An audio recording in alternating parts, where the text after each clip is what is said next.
Joined today by a whole host of beautiful people that you can see the names of on the stream right now.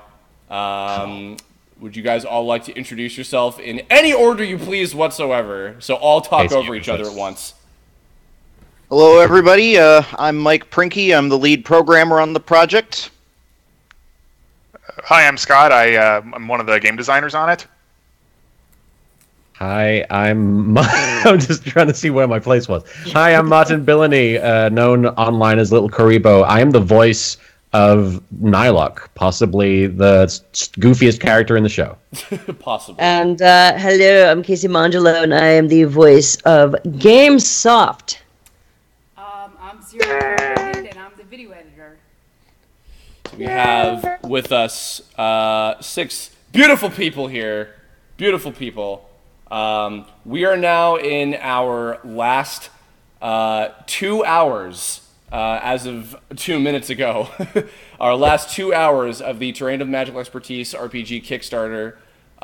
We are currently at $108,399 raised of our $75,000 goal. That, if you guys have not been tuning into our other previous streams, we were hoping at the very least we were going to reach our goal by the end of the period we were going for, and we were hoping at best maybe we would be able to hit 100,000, and now here we are, well beyond even just that too, and it's amazing, and we owe all of you guys and gals and everything in between out there so incredibly much for that. So thank you. I really hope we make it past the $115,000 mark, but if we don't, I really want it to end at 111,111. So Yes. 11. Okay, can that be the goal? Watch. Okay. 3 people will all donate $1 at the same time to try and get there. I swear to God, they'll- no, I'm not even kidding. I was literally trying to think of something today on, like, okay, if we can hit $111,111 like within these 2 hours, I will do something, like I'll add some other like mini stretch goal or something, but I can't think of what to do for it. So if anybody has any ideas that are doable, like... Okay, so if they get to that amount, then there'll be an extra stretch goal where all the characters will be juggalos. Yes. I'm more than down with that. I will sacrifice to make that happen. Mm-hmm. All the characters will be voiced by Owen Wilson. That might be a little tougher, but not... Well... Wow. Nylok. Oh, wow. Wow, I can't believe I'm a fucking dragon. I can't believe Wow. I'm playing this video game. Casey, you don't my God, understand. No, I can't even credit you because it's Mike Lucas's fault for starting it, and then you continued it, and now you've spread it. Oh, was further. it? Was Yeah. it Mike? Was it Mike Lucas's thing? Yeah, oh. yeah. Oh, remind me to give him a hug. Uh-huh. Oh, that's awesome. I thought it was you. No, I spread it to you, but Oh. he spread it to me first. So it was my shitty impression of his shitty impression of Owen Wilson. And Okay. It's like the T virus. That's awful. I was saying it's like a room full of Owen Wilsons. I could barely tell the difference. I would love the Resident Evil game where all the enemies are Owen Wilson. I would like a Resident Evil movie where all Oh. the enemies are Owen Wilson. That's what all the zombie moans sound like. Oh. Whoa! Oh. Gosh. Oh, God. Actually, hey Michael, here's a question. I can say this, and hopefully it'll mean code, so you'll understand. Can we talk about GAF, or is it not ready to be talked about yet? I was going to ask you if it was okay if I talk about GAF. So, Well, yes, here's a we can question. talk about it. Has GAF been... I'm so glad we can actually communicate and we know what we're talking about, but nobody else does. Has No. GAF been tested I'm enough so to left where out. it's safe to talk about GAF? Oh, yes, we're Okay. using it. Okay, We are well then- we are full bore ahead using it. Please, Michael, go ahead and tell the fine folks out there what the fuck we're talking about when we say GAF. Okay, Dude, so... yeah, please elaborate. So for the last couple of weeks, we've been kind of teasing an update that has us all very excited, but we haven't been saying what it is because we, kind of didn't want to prematurely announce a cool thing and then have it turn out to be inviable or anything like that. It actually does constitute a pretty significant change to the game. basically, we found a new way to represent all of the character art in battle. Namely, there is a framework available for Unity called GAF, which is a Flash to Unity converter. So what it does is you import a Swift file with all of your characters' animations on it, and then it will convert it to a Unity-friendly format and create a sprite atlas, composed of all of your little paper doll parts. And then instead of doing a sprite animation frame by frame, it will actually tween and stretch and rotate the different parts of a character individually the same way that it would in Flash, essentially reproducing the exact assets and process of a Flash animation. And so the result of this is that we will be able to make the assets higher quality. We will be able to take up less texture space. As an example, Alpha's texture goes from something like 4K texture maps with sprites all over them to 512 texture map.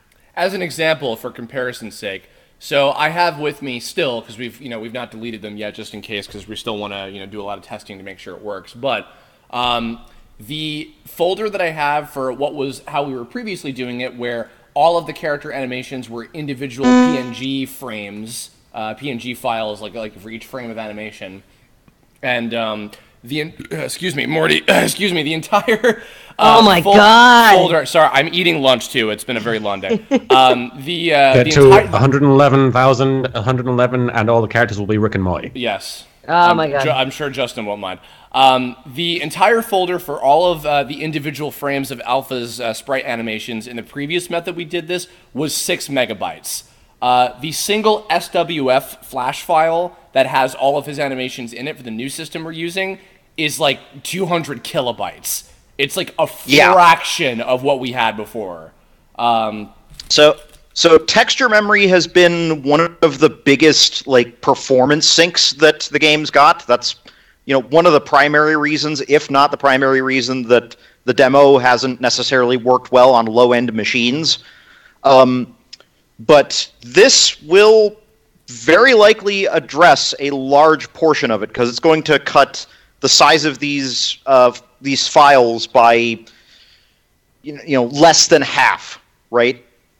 It's huge texture savings. Aside from that, though, because the characters take on something more like a paper doll format, guess what that lets us do just a little bit more easily?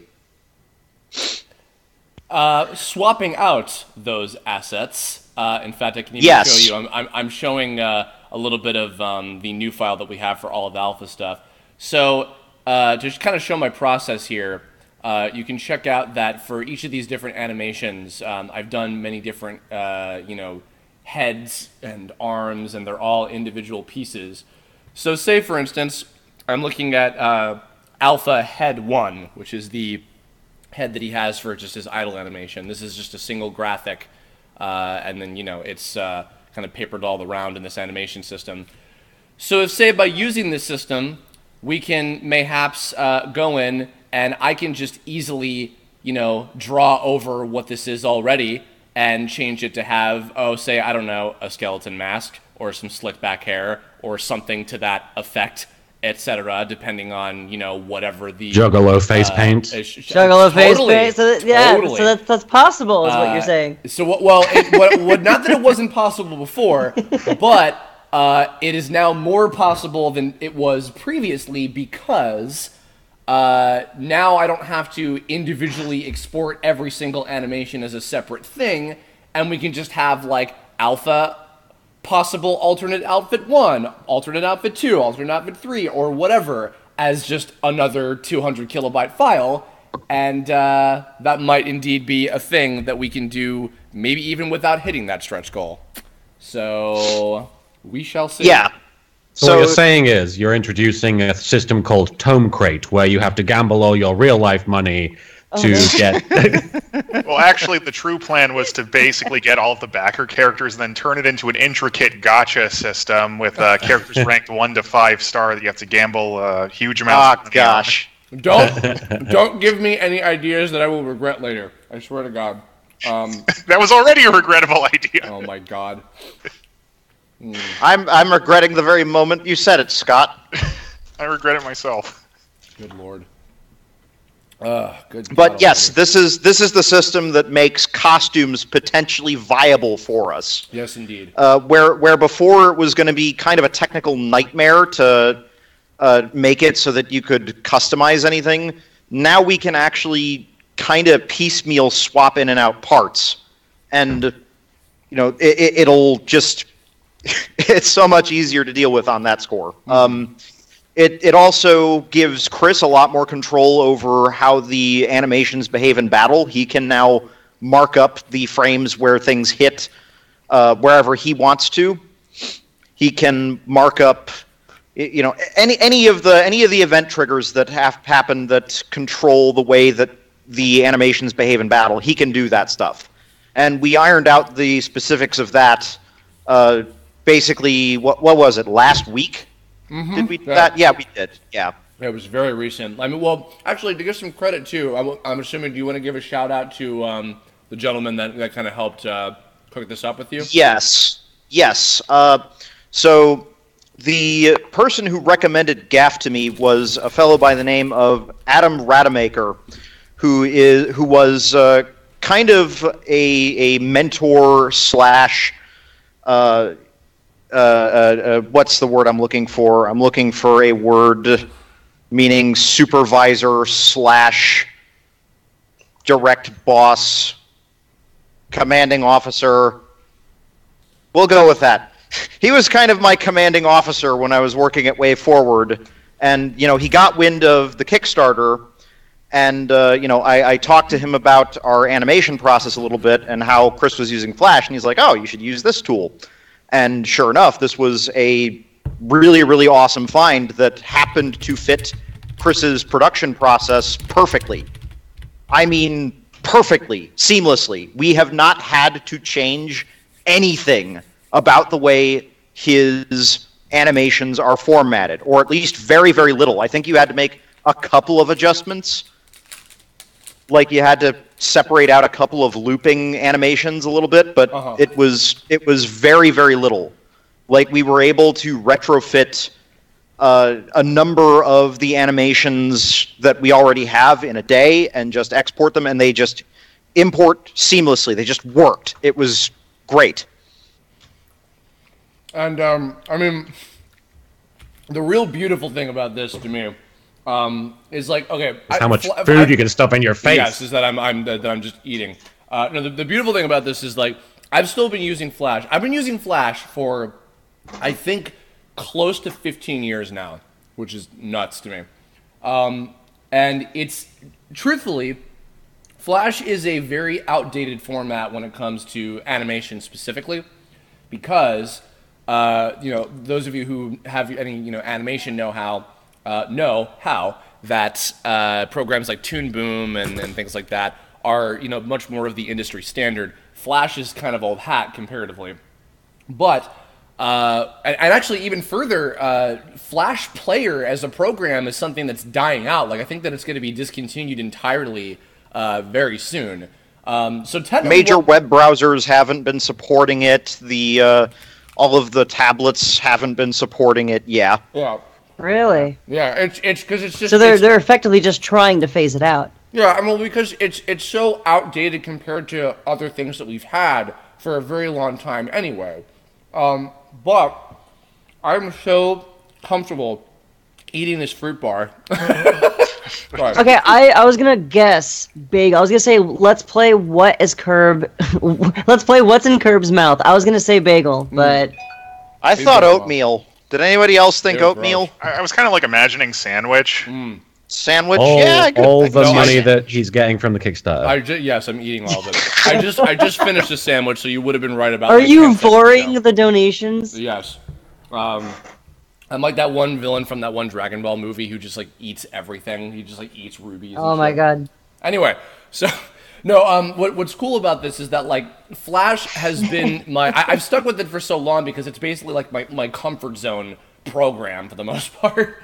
So I've it's been the thing that I've stuck with for so long, and I know how to produce assets like these character animations very, very quickly and very efficiently, in a very short amount of time with this program. So us being able to stick with this and do it this way is very beneficial because now not only is it playing to our it's playing to our strengths in many ways, in both my efficiency of being able to animate a whole lot of stuff, and it saves a massive amount of space because I know, and perfectly understandably so, some people pointed out, man, the demo file is really big for being so short. And I'm like, yeah, that is probably gigabytes, because of the fact that it has a shit ton of PNGs for every single individual frame of animation.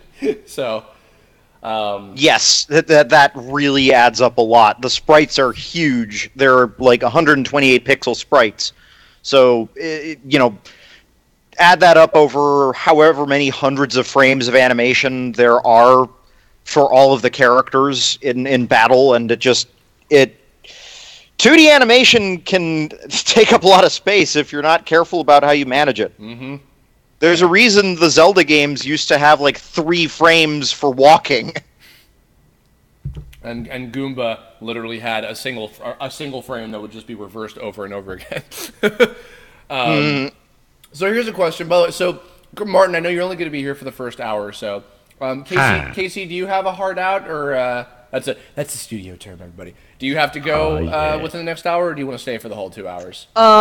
If it's just going to be 2 hours, I could probably stay for the whole thing. Okay. I might have to cut out a little bit before the 2 hours is up. I have, that thing at little 6:37-ish, so I gotta prepare for that. Yeah. But other than that, I'm good to stay as long as possible. Cool. Yeah. Well, Let's do it. Martin, while you're short on time, you've as fate has had it, whether it be you having to go to a convention or you sound like Nylok right now. As fate would have it. As fate would have it, I was whisked away to the land of convention. You've either been away to con or you've been sick. In many of our in many of our previous events, you've not been able to join us, unfortunately. And this is one of the rare cases where we've had you together. It's been now a couple of years since we finished the series, and in next weekend it's going to be the 6-year anniversary since we started the show, and since the first episode premiered. Not to just like make myself feel good by whatever answer you're going to give, but tell me how TOME has affected your life and your day-to-day and etc. in any way. Oh my gosh! I mean, I don't even think the stuff that I do really affects my day-to-day as much as people assume. But TOME has always been just a really, it's been a really special project to me, and I don't want to be too long-winded with my answer, but it was one of those things that you approached me about very early before. I mean, obviously you'd had TV TOME Adventures back in the day that I still haven't really sat down and That's watched. Okay. You don't have to do that. It's fine. Really not missing. Thank you, whispering voice. Carry on. But I didn't really know much about the history of it. But you were very. I remember when you introduced the concept of it to me and the idea of playing a character in it. You were very, very passionate about it from day. Honestly, I'd say from day one to now, and not before day one because you hadn't even started really working on it. From day 0 to now, you have been as passionate about it as you have the whole time. And it was remarkable to me how excited you were just to get this thing off the ground. And I remember thinking, well, I don't really understand what this is, but I trust this guy, and I it sounds like he definitely has a great idea in mind, and so I agreed to do it. I didn't know to what end. I didn't know the extent of my role, what it would be within the show. I thought Nylok was going to remain more of a comedy character throughout and just be so. I remember when he debuted, or when the show even premiered, a lot of people were like, "Oh, Nyloc's just kind of the catchphrase guy," and to an extent there is that. But I remember how much we struggled and how hard we tried to really sell that moment where he breaks character for the first time in the series, and he's on the bench with GC, and it was the first time I'd ever been told in a performance to just be me, and I remember thinking at the time, you can remember, I couldn't do it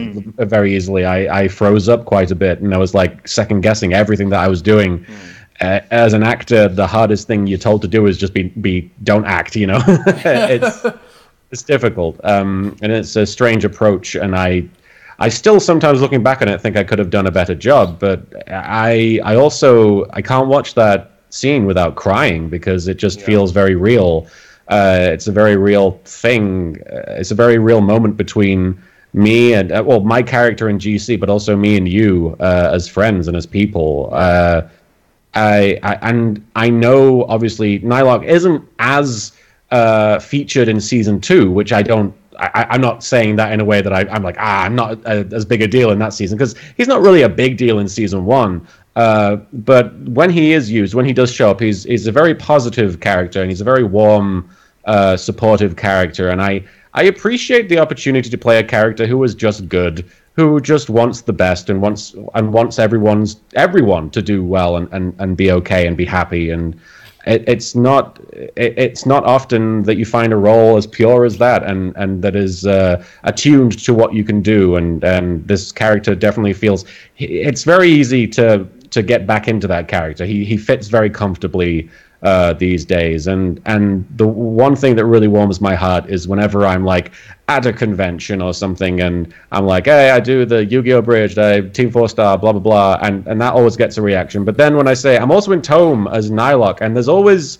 at least a good 3 or 4 people, sometimes a lot more, but there's always a good accounting of TOME fans in the crowd that get very passionate about it, and that makes me happy. I'm extremely grateful to be part of a series that has a place for me like this, and obviously has a place in a lot of people's hearts as something very special.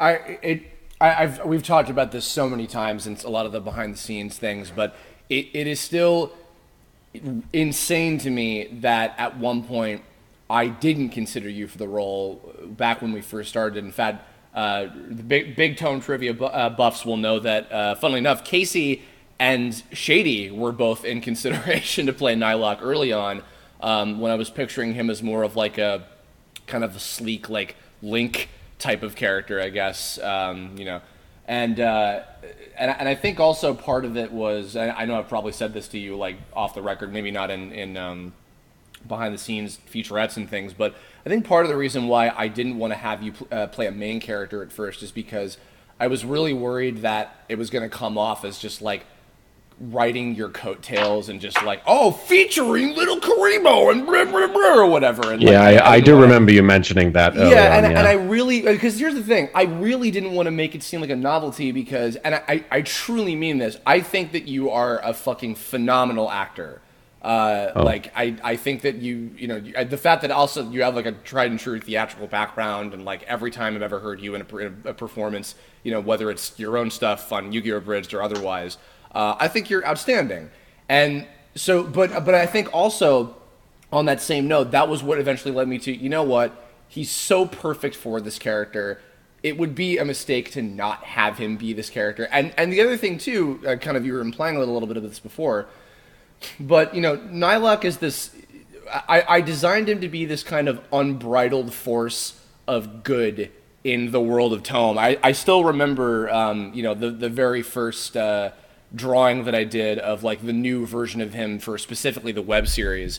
I made him, jumping up and doing the Nylock insert clever moniker here or whatever it was, like that very first sketch that I did. And I immediately knew, okay, he's like this weird cross between like Major Glory and Great Saiyaman and Muscular Beaver and all these Major Glory. Major Glory. Yeah. It's all of these like kind of characters from every cartoon I grew up with.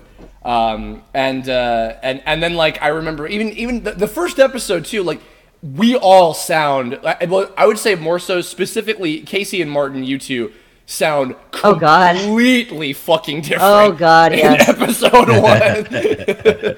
Because Casey, you were like, "Hi, it's me, Game Craze. What's going on?"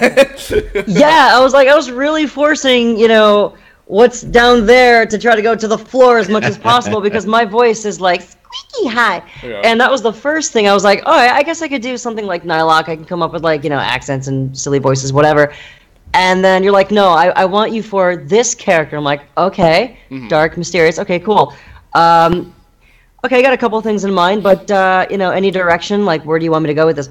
Really dark, as deep as you can go, like, really, really deep voice. I'm like, hold on a minute, you want me to voice a deep voice, dude? Well, especially because and I was like, you're out of your freaking mind, dude. Dude, in TTA, Game Chris sounded like this. Yeah, this really low voice like this. And so it's a completely I honestly can't even do it unless I really, like, warmed up and practiced to do it because my voice is just naturally so freaking high. I sound like I'm perpetually like a 15-year-old kid.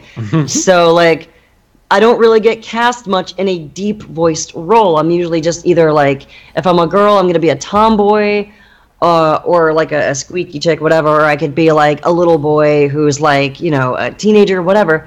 But a voice like that was so different to me, and I was like, Curb, my bro, what are you doing? But it ended up working pretty well. I was, like, not sure if you really knew what you were doing. I'm like, if this is what you want, are you sure you want? Oh, I sure you want to cast me? I always knew. And we're gonna get to you with the evolution of your character because there's a lot to say about Game Crazed to Softy to Game Soft certainly. I was also gonna say. On that same note, you definitely adapted the characters to the actors for sure. Like especially with like Nylock too. I'm seeing like Nylock version 1 that you showed me back in I don't know, mid-late 2011, like, here's this thing I want to do. Yeah. And I'm like, okay, I can do this character because I was always playing Link. And I was always doing those, like, noises and stuff. So I figured, okay, yeah, that's something I could do. Well, and, compared to what I see on the screen now, it's so much different, dude. It's so Martin. When I was thinking of him at the time, I imagined he was... and a lot of it actually had to do with adapting his anatomy. And yes, I am talking about the bulge. He was originally his build was closer to alphas, and I had this issue with like a lot of characters had very similar framework, especially because TTA fans know back when I was just editing the same sprite of Zero from Mega Man Zero like over and over, they all looked the fucking same. They just had different hair colors. But I wanted to differentiate Nylock, and I thought with this big bombastic personality, I would make him a little bit buffer. Which of course now Mike Lucas's new design of him. I mean he's got his swole beach body going on. But yeah, it was this. Yeah. I was imagining at first this kind of sleek like, yes, I'm epic and Nylock, and I'm going to defeat you or whatever. But then we kind of made him a little huskier and muscly and big and bombastic, and I even remember, I think Martin, I described it earlier, I wanted kind of like a cross between like Yugi and Esparoba or something, kind of like the two abridged voices, but he really kind of ended up just being like a greatest hits of every Yu-Gi-Oh! Abridged voice all rolled up into one package, more or less. One very bulky package. Giant package, yeah.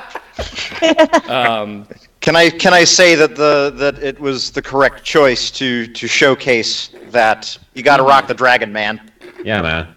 I feel like that should be its own stretch goal. Rock the dragon? Oh yeah. Yes. Stretch. I mean he's come quite a long way though, and like although actually I say that and yet I think probably when it comes to the new story that we're doing, which I know Martin, I haven't talked to you like a whole ton about so far in terms of like the stuff that you're going to be doing. We've had a few conversations about it, but actually in terms of personality, Nylock's kind of I think he's the most the same as he was compared to his web series counterpart because he's still in that sense the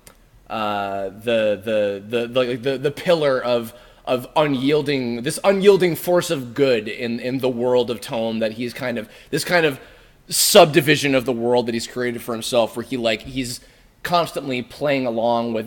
So one of the big differences in that, in this version, since the characters, the players, are interacting with the other things happening in the game world, he's always the one who's constantly playing along with whatever like the in-game lore stuff is. So it's like, now my comrades, we must go and retrieve this item and something because of this mission, and then like Flamey or Curb will just be like, okay, yeah, so we got to go to this level and find this thing or whatever, just breaking down like the video game-ness of it because they're self-aware of it. But another thing that I'm excited about, not to tease too much, but Nylok's backstory, which is not something that we really went too. Most of his backstory stuff was kind of all implied in the series, but I think that deep lore of Nylok, deepest lore, we'll be exploring a lot of his background as to like what led him to be the way he is and why he chooses to play the game the way he does, and etc. And that's exciting because even though I like personality-wise he's very much the same as he was previously. I think that we're gonna get to explore some things that we didn't get to in the show, just from not spending the time on them. So that's exciting for me. Hopefully that will also be exciting for you when we get to recording in whatever century from now. Heck yeah, I'm very excited to jump back into Nylok's overwhelming armor. I've not been paying massive attention to the chat, but I'll put out there real quick. Do you guys have any questions for Martin while we have him for the next like 20-30 minutes or so before he has to head out? And then also, Casey, I want to get into talking about some stuff with your character, of course, because we have much to say about them. Someone says #justice for Nylok's bulge. It's still there. It's just contained. It's a force to be reckoned with. There's more armor in place now. I feel like it's going to be like when people were comparing the character designs from Marvel vs. Capcom, like the last one, to Marvel vs. Capcom Infinite, and it's going to be like Nylok's crotch giant, and then Nylok's crotch tiny. Sakura Knights asked, would you ever cosplay Nylok? Oh yeah, I have the beard and everything. I don't have the beautiful golden reddish hair though, but I would love to cosplay as Nylok. I think that would be fantastic. I would spend the whole day in character. If somebody actually made you the armor, would you do that at a con? Totally. Oh my god! All right, the challenge has been issued, everybody. If anybody can make Martin. Everybody Everybody will assume that you are some pro wrestler that they've never heard of. Only if I have the giant crotch as well. Don't forget the Juggalo face paint, dude. They're definitely Juggalo face paint. Marley just asked what were our favorite Nylok lines. Oh. Single lines. That's actually kind of a tough one. You know what? Actually, I like this because I think Mac has referenced this in a couple other. No, you know what? I think Mac and I, in other jobs, have both referenced the delivery of it. The "Do not see." I forget. I can't remember what the rest of the line was, but I swear to God, Mac and I have both done that in like other shows that we've worked on. Like just that delivery of when we say the words "Do you not see?" It has to be "Do not see." So that's well, I really like the whole part where I'm screaming in pain while the what's her name beats me up. Is beating the crowd. Yeah, Granda. Yeah, that was fun. I've been violated. And any Nylok, like where he jumps in the air and does his catchphrase is fun as well. Oh, of course. The part where they're like in the slime prison and he's like questionably aroused or whatever it is he says. I slightly regret that joke, but. Oh, you do? Yeah, just a little. I wouldn't. I like that Nylok is like a submissive. Well, you heard it. Does the rumor come out? Quick, everyone, go to TV Tropes and edit it right now. Curb, is this canon? Super Hurricane asked, will Nylok be able to rebattle his rival? I suppose you're talking about a certain character. Yes. Oh. Maybe you should take a closer look at the trailer on the Kickstarter page. If you haven't noticed the silhouettes flying by at a certain points, you might recognize a few other familiar faces. You may see a little silhouette of a man. Okay, guys. my dad just texted me asking, Your dad? Would Casey voice Nylock in a Tome prequel? Casey, would you voice young Nylock? Baby Yes! Nylock. Yes! Oh, 1,000 times! Nylock's Yes! All right, Nylock's alt character. all right, Casey, go for it. Yeah, your audition now. Wait, did your dad actually text you Yes, this? he just texted me A asking. great Nylock. Um, Did your dad just text you this? Hello, Father Kerbather. It is I, young Nylock, That's little brilliant. dragon guy thing. And with my Look at my sword. dad's blessed message, we have Someday, hit. my balls will be massive. We have just hit 109,000. So beautiful. Also, my dad I'd like to said, think that's because of me. Also, my Dang. walls are very thin here, so apologies to the neighbors. my dad says that Datafer says that he loves your voice, Casey. By the way. Oh, Datafer. Oh. Thank you. Funny story. TTA fans will know Datafer, my lovely father Vic Niosi, was the voice of the previous iteration of the character you guys know as Exec, who was played by John St. John in the series. In TTA, he was played by my dad, and he actually did a pretty good job, despite not having any acting experience whatsoever. Question. Can Datafer play old Game Crazed? Oh my god. That might be a little not appropriate. I would like to have my dad do a little voice cameo in the game somewhere. Maybe I might be able to find a place for him. So, because for years, actually, you know what? This is kind of a sad story, but for years, like before I did Tome, like throughout my era doing like Parody Rangers and all my other like Newground stuff, he was like, "When is EXE gonna come back? I want to voice EXE again. Hey, what bada boom, bada bing. I'm Italian." And I'm like, "No, Dad, TTA is over. Like we're not doing anymore." And then of course when we do the series, I'm like, "No, Dad, I got an actual voice actor. I'm sorry, but you're fired." You've got to find a cameo. Anyway. I'm sorry, we got Duke Dad, Nukem. on. Hashtag. And my dad says, "What do you mean pretty good?" Dad, for fuck's sake, you're not part of the chat right now, but thank you. I love you if you're listening to this. I kind of wish he was, because everybody would be chatting with Datafer, and it would be really. I got to get him back for it, because we always make it a tradition to have him on for a Curb log every year. Hopefully I can get him when I go visit New York again. Anyway, what else we got? Who are some other questions in the chat? Let's see. Somebody dropped? Uh-oh. Oh, you're I'm back. There he is. Sorry. We lost He Nylock blinked for a for a minute. moment. Sorry about that. That's okay. There was something else. I don't know if your dad's seeing this, but everybody in the chat is like, "Bring in Datafer!" It's like just a wall of people saying that, and that's adorable. He doesn't have Skype, everybody, sadly. Hashtag justice for Datafer.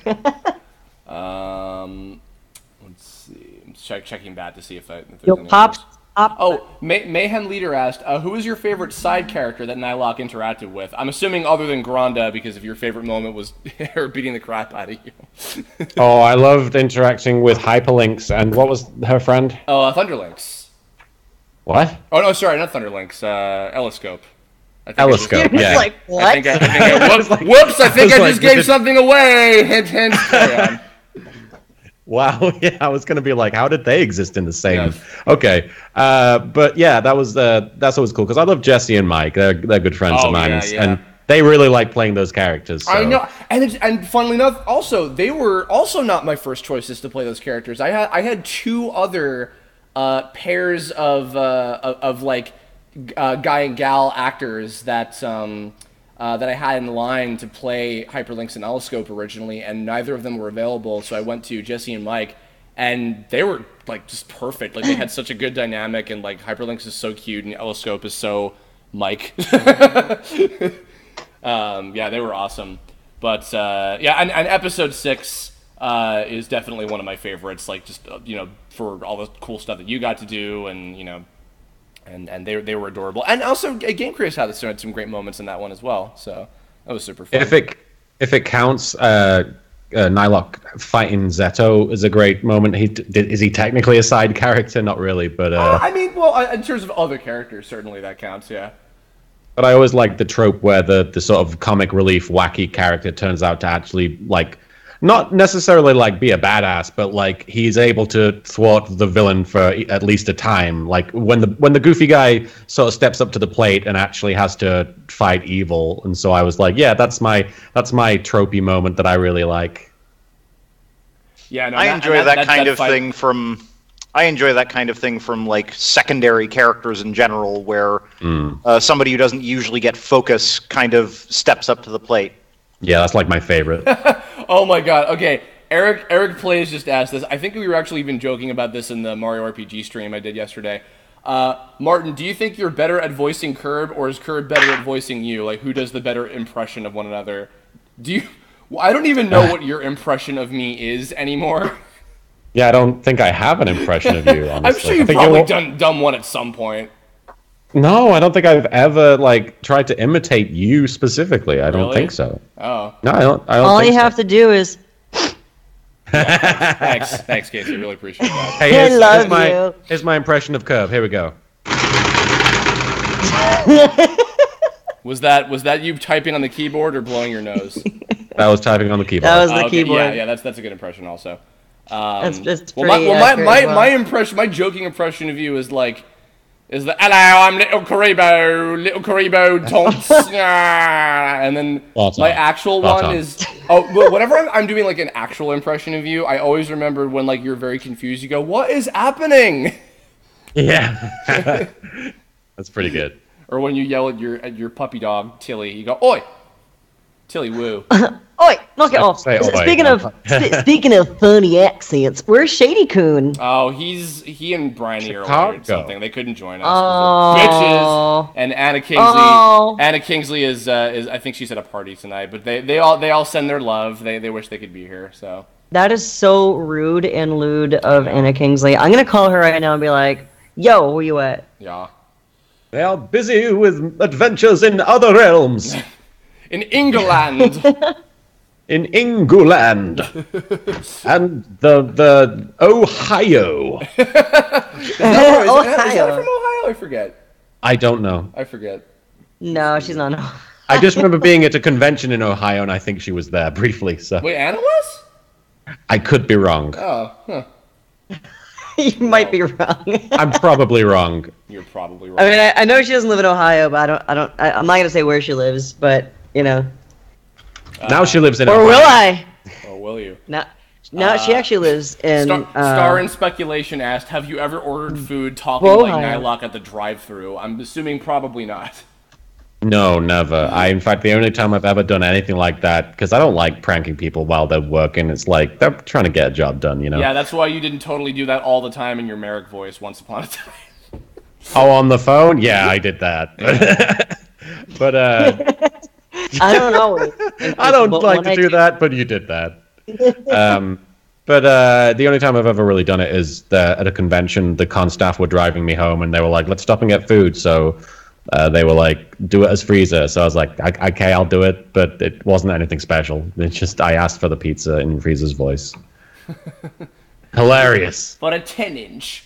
10-inch. Vastfire asked, Martin, did your voice for Nyla partly come from Abridged Yami? Kind of. I mean, like I kind of worded before, Nylock's voice is like if you didn't have to worry about differentiating every character in Yu-Gi-Oh! Abridged. Like, and they're all rolled up into one package, one very bulky package. So yeah. I guess yes and no, because they're kind of everybody. He's definitely in that though. Brittany Reed asked, what was your favorite scene from Tome? Not just Nylock related, but just from the entire series.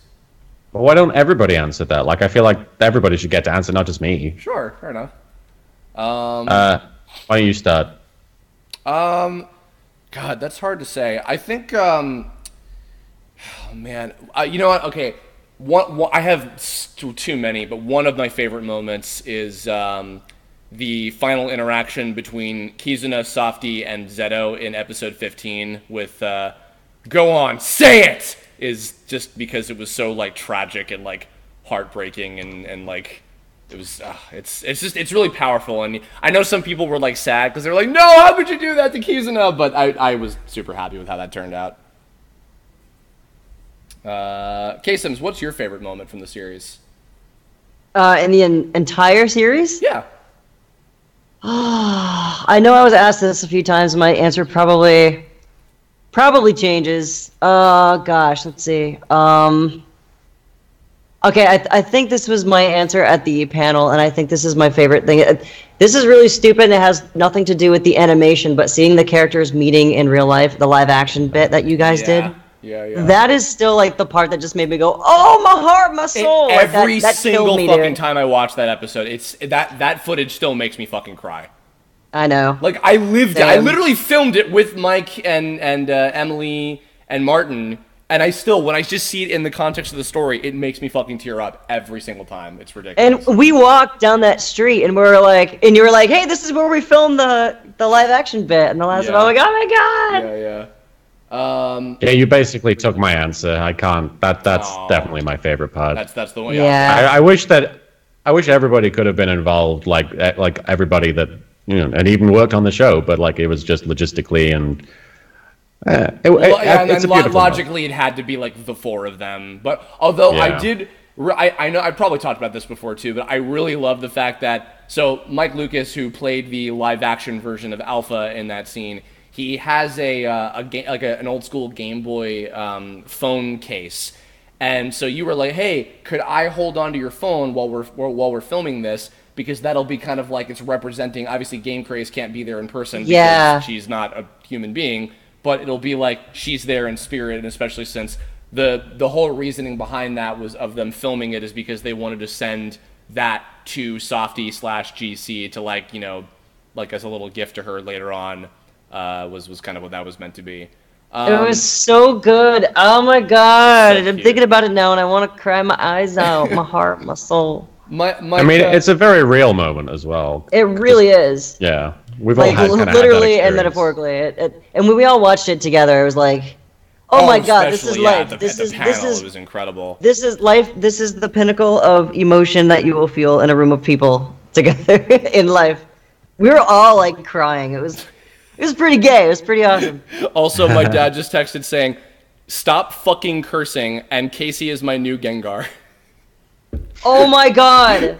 Gengar is, for the record, is my dad's favorite Pokemon, and GameSoft is quite purple, so certainly, and very ghostly. You got to meet my dad at some point. Your dad is amazing, and I want to meet him. Oh, you will at some point, I'm sure. Scott and Mike and Amy, do you guys have a favorite moment from the series that you guys want to mention? I think there are two that merit note. The first being, like, I really, really enjoyed kind of the identity reveal with Curb and Zeto. Like, I mean, not so much that scene per se, but like putting it together. Not that that scene was bad, but like figuring it out as an audience member was kind of like the best part of that. Because I saw the Curb blog you did on that a little bit afterward, talking about specifically, what was it? It was like it was not spoilers. It was like having like the twist and having it so that like there's enough hints that the audience members can figure it out, but like still leaving enough like breadcrumbs. Yeah. Yeah, exactly. And I thought that was really good for that. But like more like as far as like small individual moments in the series go, the monkey statue, because I've had so many nights here, like Saturday nights where it's like it's 11 p.m. I'm like, hanging out with friends. We've kind of like done everything we wanted to do for the day, and we're just like here watching YouTube, and it's like, hey, what should we do? And the answer always turns into, let's watch Legends of the Hidden Temple on YouTube and watch people watch people fail to assemble the monkey statue. Fruitlessly try to assemble the silver monkey statue, and no one ever fucking gets it right. Yes, it's one of those things where it's like I've thought about where it's like if I was one of the kids in that situation, would I be able to adequately put this together like under duress, under a time limit? And I'm like, well, yeah, it's easy. You just watch everyone else fail at it, and then you just put the head. Like it's infuriating. But then seeing that in the series, I was like, oh wow, it's this. So you're saying that the Tome episode gave you wartime flashbacks? Then is that effectively what we're talking here? It's like it's wartime, but it's good time flashbacks. Like I'm hanging out watching YouTube at night to see the monkey statue. Amy, how about you? My favorite part of the show? Yeah, just favorite moment. Well, it's hard to say because I really love all of episode 4, just all the, the friendship stuff, and sitting around the campfire and working together to do this quest. I also just love the episode 15 when Alpha finds out. Oh yeah. That's like probably my favorite scene. But both scenes, well, the big reveal of Alpha freaking out when he finds out that Curb is Zeto was something, and them fighting in the foreground while Kadget and the Dragon Bug are fighting in the background. That was something I wanted to do since like before episode 1 was even made. The campfire scene in episode 4 was actually one of the first scenes that I wrote. It was written as a separate thing that I think at one point I was going to do as a short before we made episode 4 as a separate thing. I'm actually really glad that we did Dragon Quest because I think that was a good midpoint before the shit gets real when Zeto the Douche Lord is introduced. I got nothing else to add. You guys covered it. Well, yeah. Well, actually, the first episode you saw, interestingly enough, was episode 0 because I showed that to you specifically because I wanted input from a programmer on, am I even remotely accurate with any of the shit that I'm doing? The answer ends up being it doesn't matter. It's a show. Well, just repeat to yourself. Just repeat to yourself. It's just a show. I should really just relax. Fair enough. Yeah, no, I think you guys covered all of the really, really juicy bits that I could have thought of. So, I have to admit that my story in getting involved in this project is kind of similar to Martin's in that I really didn't know very much about TOME jumping on board this thing. I just knew Chris, from working with him on a previous project, and I believed in him, and I knew that he was very invested in this thing, and that he had a solid plan for a game, and we talked about the plot for it and everything, and that's kind of what got me on board. So I would pick the Zeto reveal as being, one of the first things that I ended up looking at. So that's kind of where I was like, okay, there's definitely a vision here. Mm-hmm. As I slurp, sorry. No, it was interesting too because I actually really kind of wanted to experiment on, how would someone feel about the show if their first episode happened to be 0 instead of the proper first episode? And it actually was kind of one of the things that led me to, for those of you who maybe haven't noticed, on the playlist where I have all of the episodes all lined up together. I actually put episode 0 at the top of the playlist now, instead of having it at like the midpoint of season 2 when it aired. So it's a little bit differently ordered now, which I think makes it a little bit interesting. Episode 0 was a very interesting experience. That was literally the first TOME-related thing I watched. Yeah.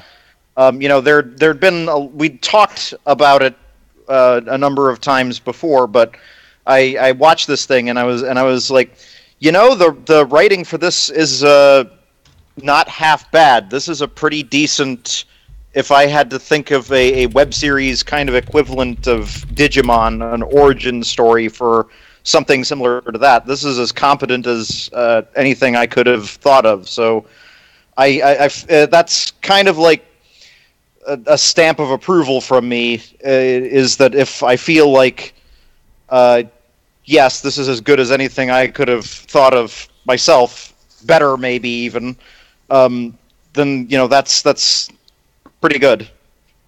Well, I do appreciate it. Sorry, some of that's coming out a little wrong. I mean the fact that like that like having not seen the entire show and being super familiar with everything, and you still wanted to do this anyway. It was a really, really decent sci-fi concept. Kind of an old school sci-fi concept where you've got this living computer entity that is kind of created at the heart of this game, and like that brought me back to stuff like Lawnmower Man, some kind of 80s era cyberpunk kind of ideas, and I was like, you know what, with this kind of with this kind of Nintendo-esque face on it and that kind of background to it, this is actually really, really compelling.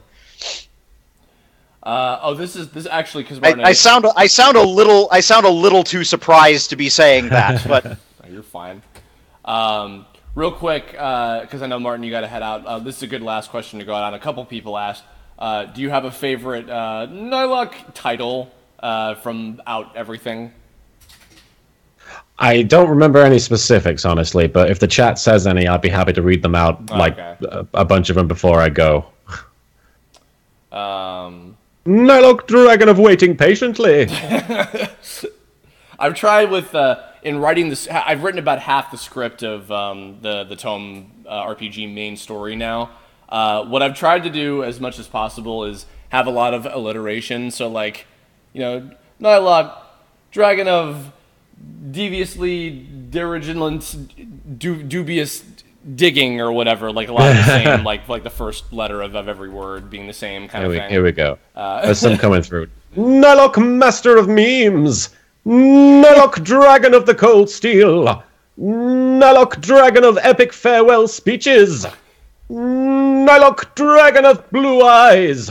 Nylock, Master of Heartfelt Speeches. I'm going to do a few more. Okay. Nylock, Dragon of Singing Merry Disney Songs with an Uncooperative Squire. Get your hand off my leg, Nye. Yes. No. Nylock, Dragon of Tactical Talking. Nylock, Dragon of Scaring the Living Crap Out of People. Nylock, Dragon of Amazing Quotes. And one more, because this person has posted it 3 times, and why not? Nylock, Dragon of Vor. Oh, Jesus! he doed it. All right, you're banned. Get the hell out of here, Martin. He doed it. Thank you for having me, guys. I really hope the Kickstarter jumps up a bunch. But either way, I'm really proud to be in this project with you guys, on board 100%. And thank you to everybody who tuned to the stream, and thank you for all your support. We really love it. We love you guys. I will. Likewise. I will see you soon. Yeah. Dog. And Absolutely. I'm excited. Absolutely an honor to have you in here with us. Yeah, absolutely. It's honor's all mine. It really is. And thank you. I'll see you guys later. All right, buddy. I'll catch you later, dude. Have a good one. Take care. Bye. Thank you so much. Alrighty. We are at the hour mark now. We are currently up to $109,850. So we're getting very close to $110,000. I'm gonna plug the screen again. Are you serious? Yep. You guys are the just best. really want 1 across the board. What's just 1 hour left until the Tome RPG Kickstarter concludes. That impression you did earlier was spot on. Let's try and hit 111. All right, and I will also link to the I love that the link. Martin pointed this out at the beginning. It's Train of Magical Expertise, a game about or as probably the Tome Tumblr fans would say, a game about a Oh, You're right. Oh Aiming my God, for fake fan of Tome. Oh my God. Aiming for all those ones is like putting our fate in the hands of Twitch plays. True. Only like if it ever goes over, it's still a net win. Yeah, True. I wouldn't object to that. It's all the people who are going to be donating $1 at the last second to try and push it, and then they all go over and they're like, "Ah, man!" Oh no! As long as we can like screenshot it at the exact like millisecond it's correct, then you know. Oh, nuts! We gave them more budget than we intended to. So Kasems. Yes. Hi. So let's talk about your character. So let's talk about your character. We got into this a little bit earlier. Yes, let's. So I cast you as Game Crazed and inevitably Softy ahead of time because I knew that you had a particularly impressive and very different vocal range that was exactly what I was picturing for this version of the character, it actually came in tandem with when I decided for the version of this character for the web series that I wanted Game Crazed and the character that was previously known as Motherboard for TTA fans to be the same person. And then I ultimately, in fact, also decided later, in part, to change Motherboard into Softy, this kind of cute little Pokemon-y mascot type of character. Both of those decisions, so the decision to make Game Craze secretly an AI and have them have this kind of dual identity was what led me to wanting to specifically cast you to voice them. And then by the time you had been voicing the character for, I think, at least the first 1.5 to 2 years by that time, was what eventually led me to wanting to change the character, the core, the AI living core of Tome character to be Softy instead of Motherboard, was because of my familiarity with your vocal range and wanting to have it be more of a little cute, endearing, like, oh, I must protect this precious cinnamon bun roll thing, kind of. But deal. this was 2011, so this is long before any like transition-y stuff. So is this like I don't want to spoil anything, but I mean everybody has already seen it by now. So if you haven't seen it, cover your ears. If you haven't seen the web series, cover your ears for a sec. So did you mean to have Game Crazed as Softy like the whole time kind of thing, and have me? Okay, so you did. Yeah. So the twist of those two characters being one and the same, that was always planned out from the beginning. But the difference is that like I was kind of wording before, the living AI core of Tome character that was Motherboard, which that was the other character that you were going to play, and then I changed her to be Softy. But Softy's like the web series equivalent of Motherboard from TTA, more or less. And I felt that it would be I felt that it would be a better kind of like, you know, the Net Kings wanting to protect her like she's their daughter kind of dynamic. Yeah, that does make sense. Yeah. It it plays into a lot of the imagery that's built up around these kinds of games, and that creatures dating back to like Digimon and the little Digipet things, and frickin' Mew as well. There's always this kind of symbolism of possibility wrapped up in the visual language of characters like that. So I thought it was an excellent direction to take that in.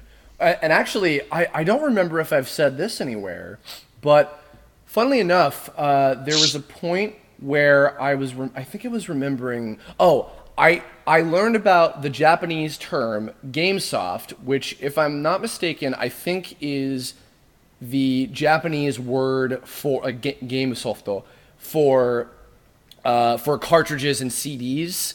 Like that's like the term for like a physical copy of a game, more or less. Oh, well, that's very me, because physical over digital any day, boy. But and I think that Game Hard is the consoles, like the actual system you play it on. But because it implies software, and I software think and hardware, right? At one point, I remember I had a moment where I was like, "Fuck! Why didn't I call this character GameSoft?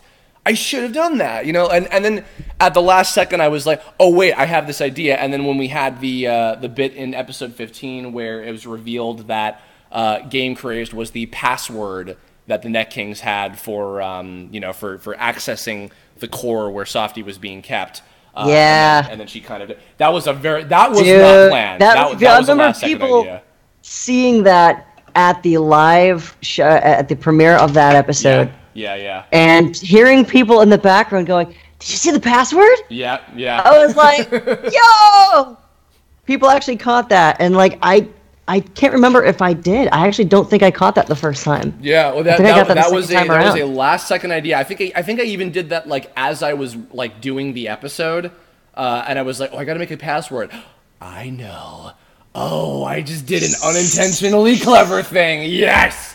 So nice. I went with that. But yeah, I in retrospect, and I think the fact that I didn't call the 2011 web series version of that character GameSoft was also partially what led to the naming, the name idea for Softy, which, you know, is kind of derived from that as well. But then, of course, Right. when I decided to, you know, make this new version of the character, and if you guys have not read the character spotlight post that was from a couple days ago, where I explained the whole idea of what led to, you know, this current iteration of the character, GameSoft, I felt it was even more perfect because, in essence, this new version of the character is kind of a melding of traits of both Game Crazed and GameSoft together into a whole new, completely different interpretation of this character that there's ever been comparatively. The character is back to being a real person. They're not an AI, so just to, you know, crush that rumor or anything. This version of the character is a real person. And I would say, while Nylok is probably the most similar to his previous incarnation, GameSoft is certainly the most different, simply because this kind of fusion of both of the previous you know, characters that you played in the series has combined to make this whole new character that I am really personally excited to see come to life when we get to recording them, and even just as we've been writing them, because you've also been involved with some of the dialogue process on that character as well.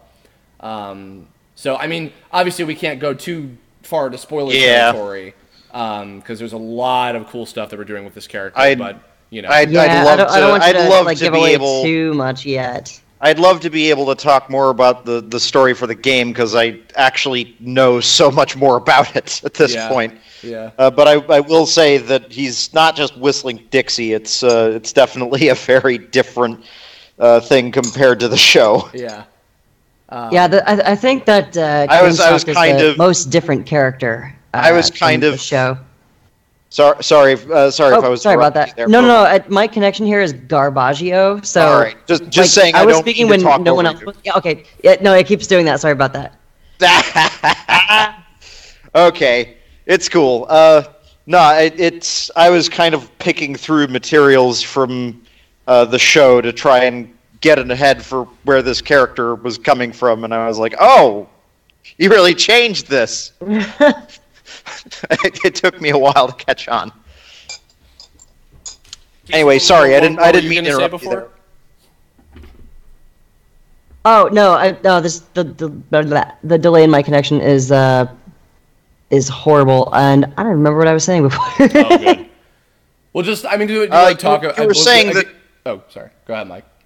You were saying that that you felt that she was that GameStop was the most changed compared to Yeah, I think from what I know, now keep in mind, guys, I don't know everything about all of the characters in the game as opposed to the web show, but the little that I know about the characters that I do know, I feel that GameSoft is the most changed up from the web series.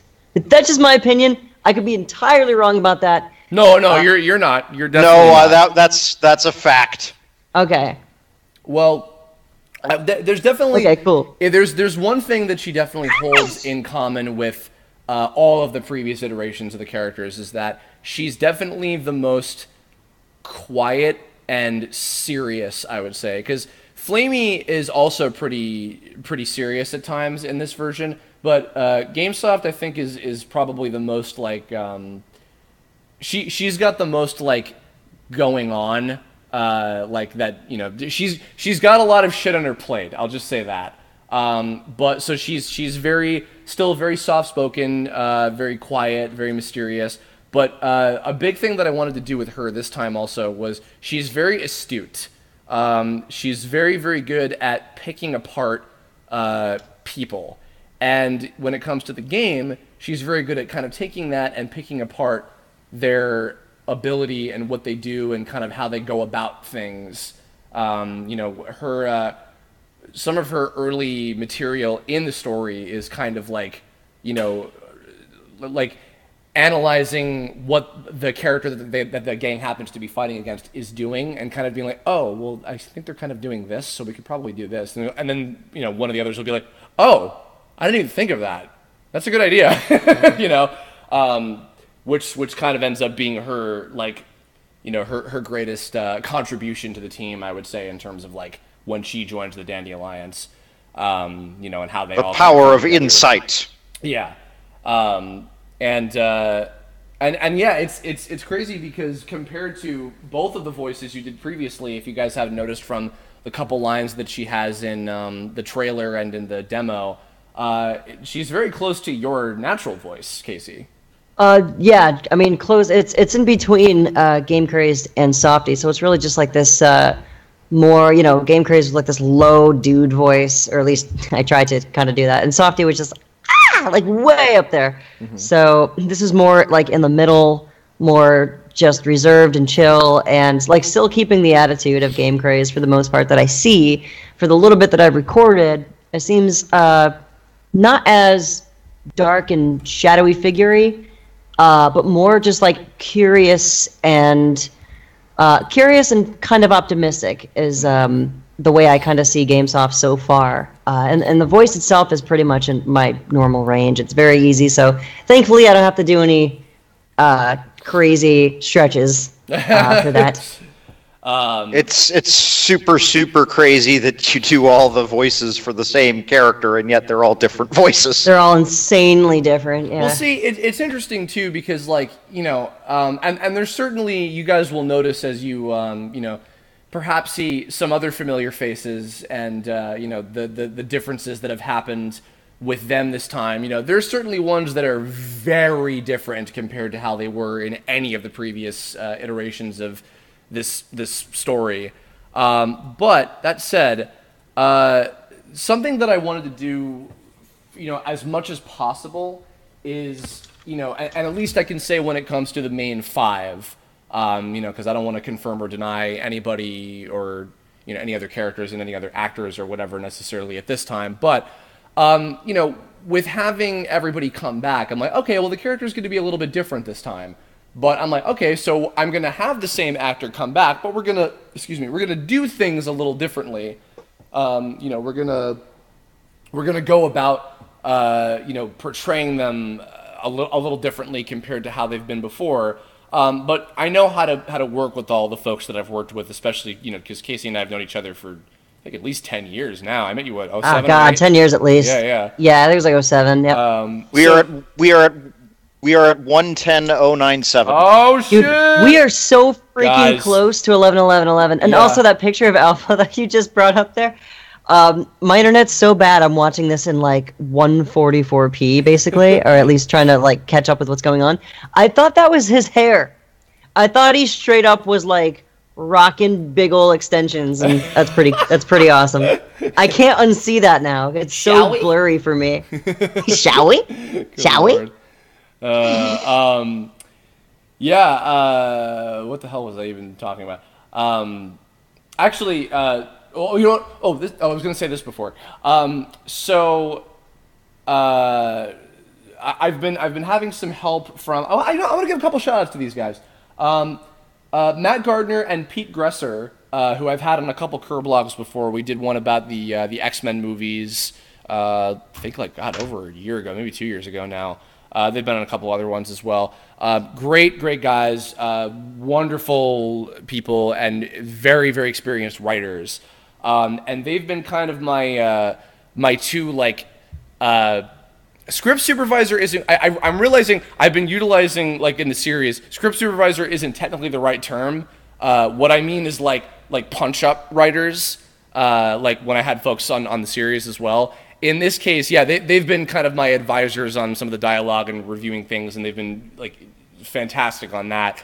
And they've been really, really happy in particular with how GameSoft and also Flame Girl have turned out compared to how they were previously.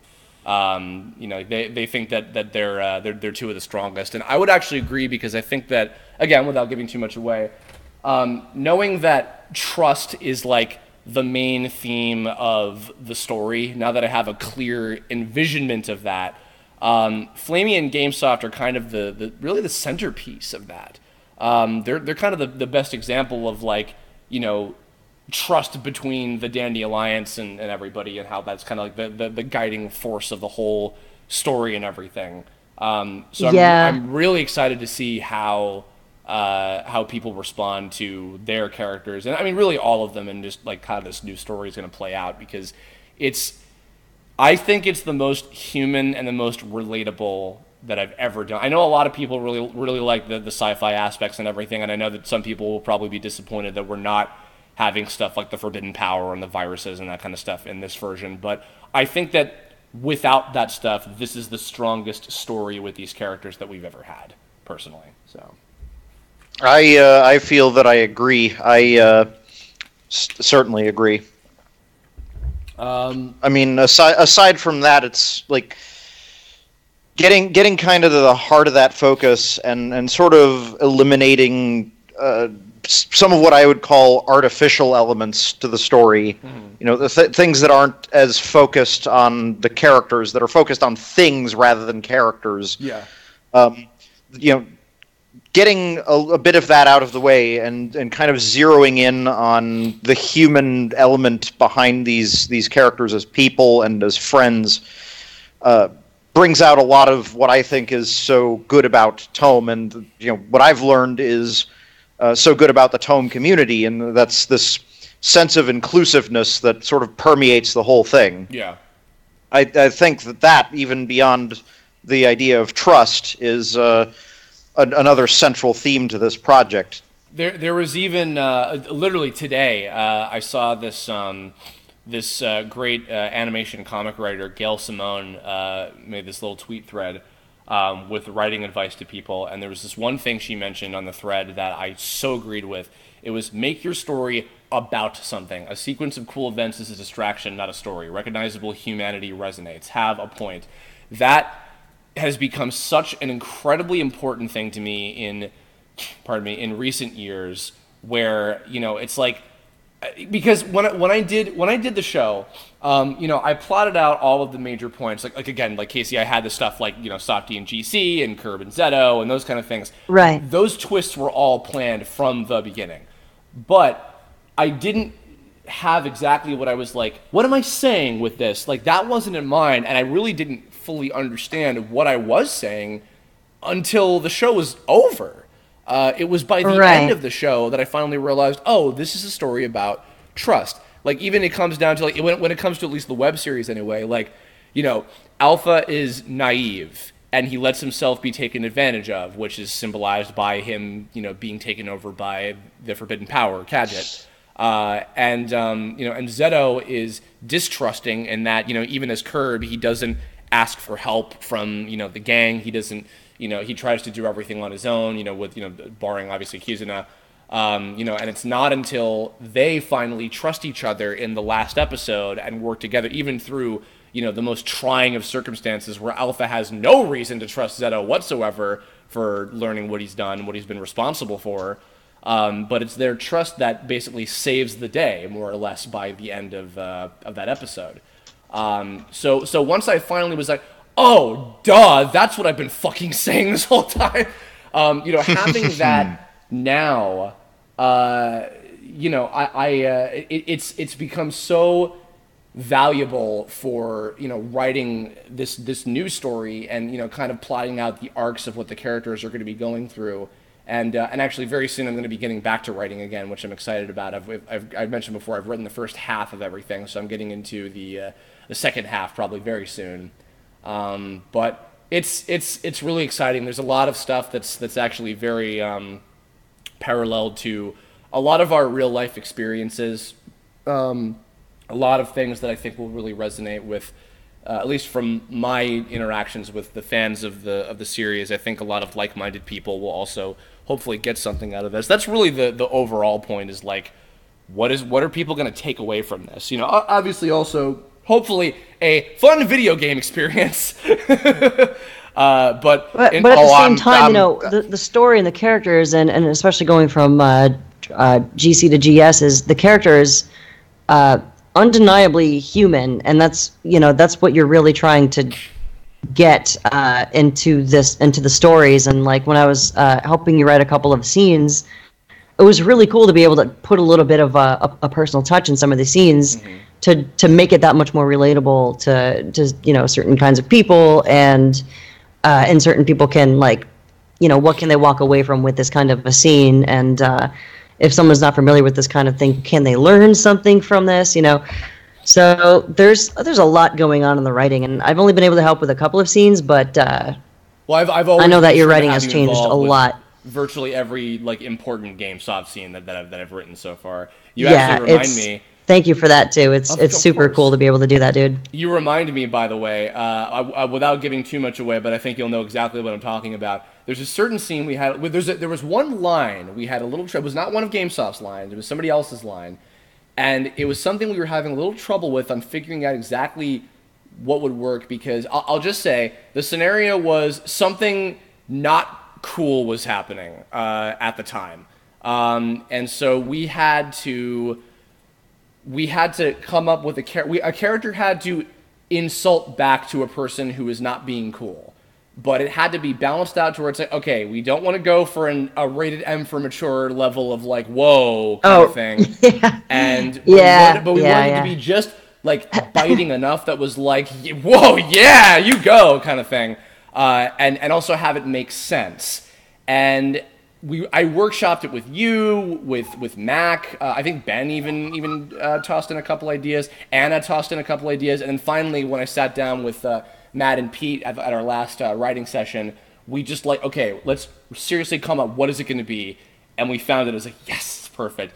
It's pretty good.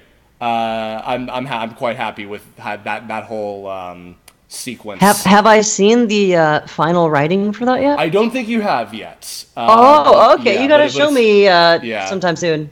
I actually don't even offhandedly remember exactly what it is, but I remember Because we found I it, remember that's the trying one. to like sitting around like coffees in hand, and we're just like sipping curiously, thinking, going, how do we get this point across without getting that big ol' M on the box? Yeah.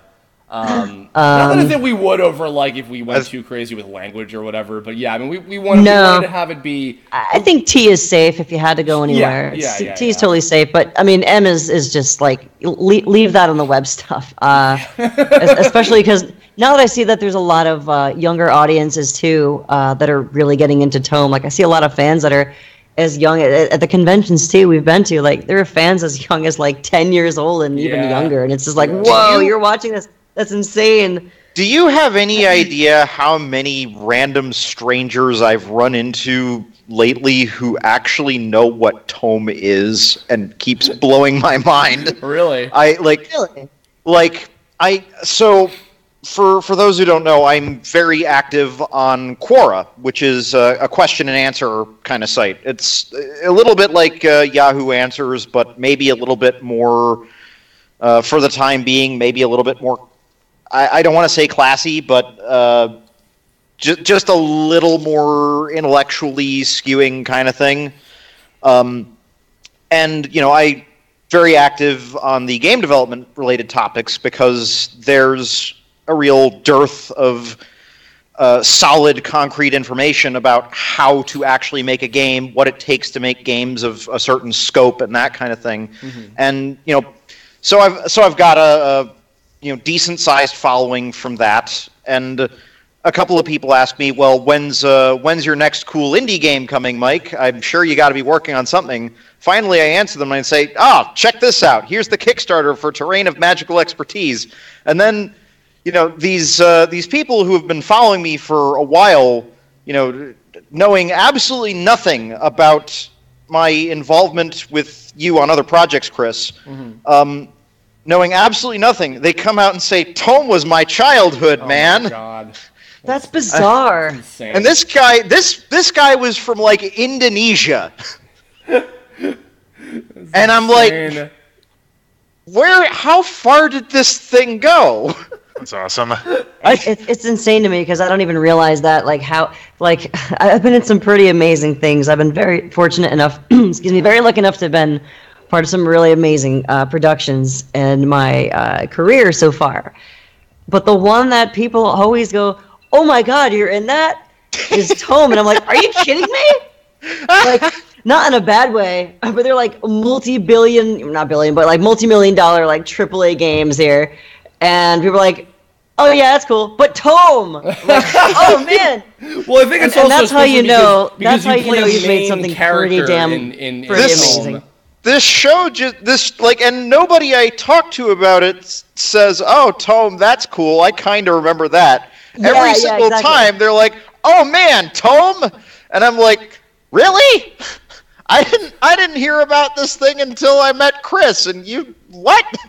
Yeah. And, like the sheer loyalty and like the excitement that people somehow like this just magically connected with them.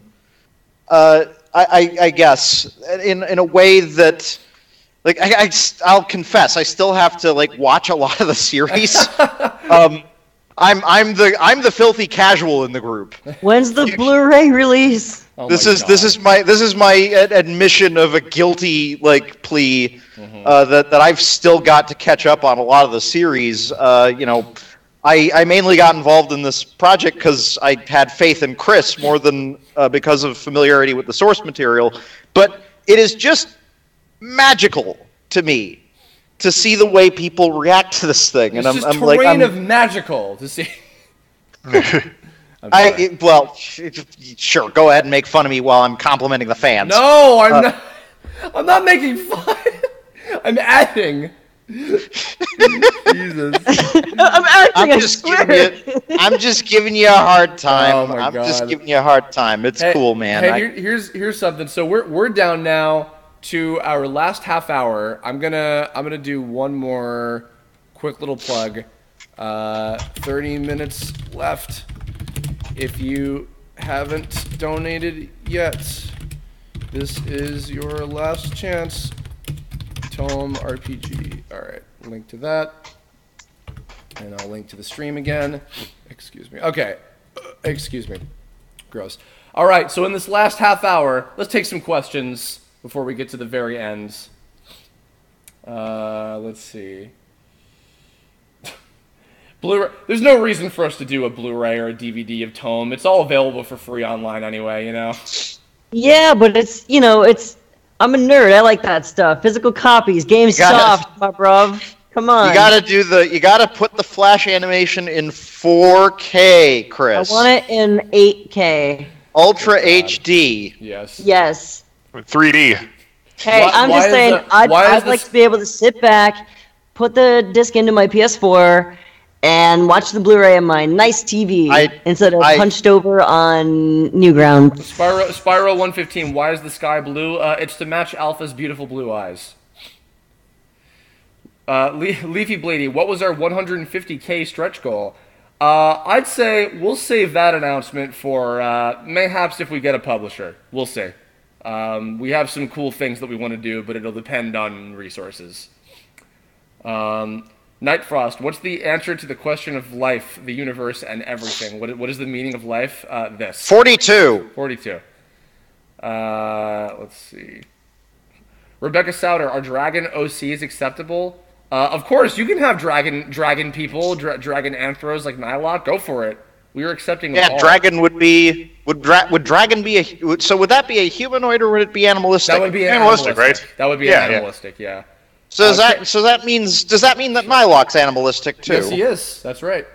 I even put these stats into the characters' sheets and I forget them from time to time. Cameron Melvin asked, what postal service is going to deliver the assignment of rights contracts to everybody? We will not be sending them by mail. No need. We'll be emailing them. I'm going to go into the details of how that's going to work a little bit later on. But no, we're not. It's not going to be sent over mail, so no worries. This can all be done electronically. Ender Warlock, would you add a battle against some of the creators of the game? Interesting question. Next one. Samuel Walker, least favorite Tome character. God, I don't know. Oddball. Just kidding. I love Ben Diskin. I think that says something that you don't tend to make characters that you don't like. enjoy having in the show, at least at some level. Starlight's Ruby. They serve a purpose. But... When do you plan on streaming the donation characters? Probably starting next year. will be I'll be doing animation live streams of the donation characters. I'll be doing as many of them, if not all of them, as possible.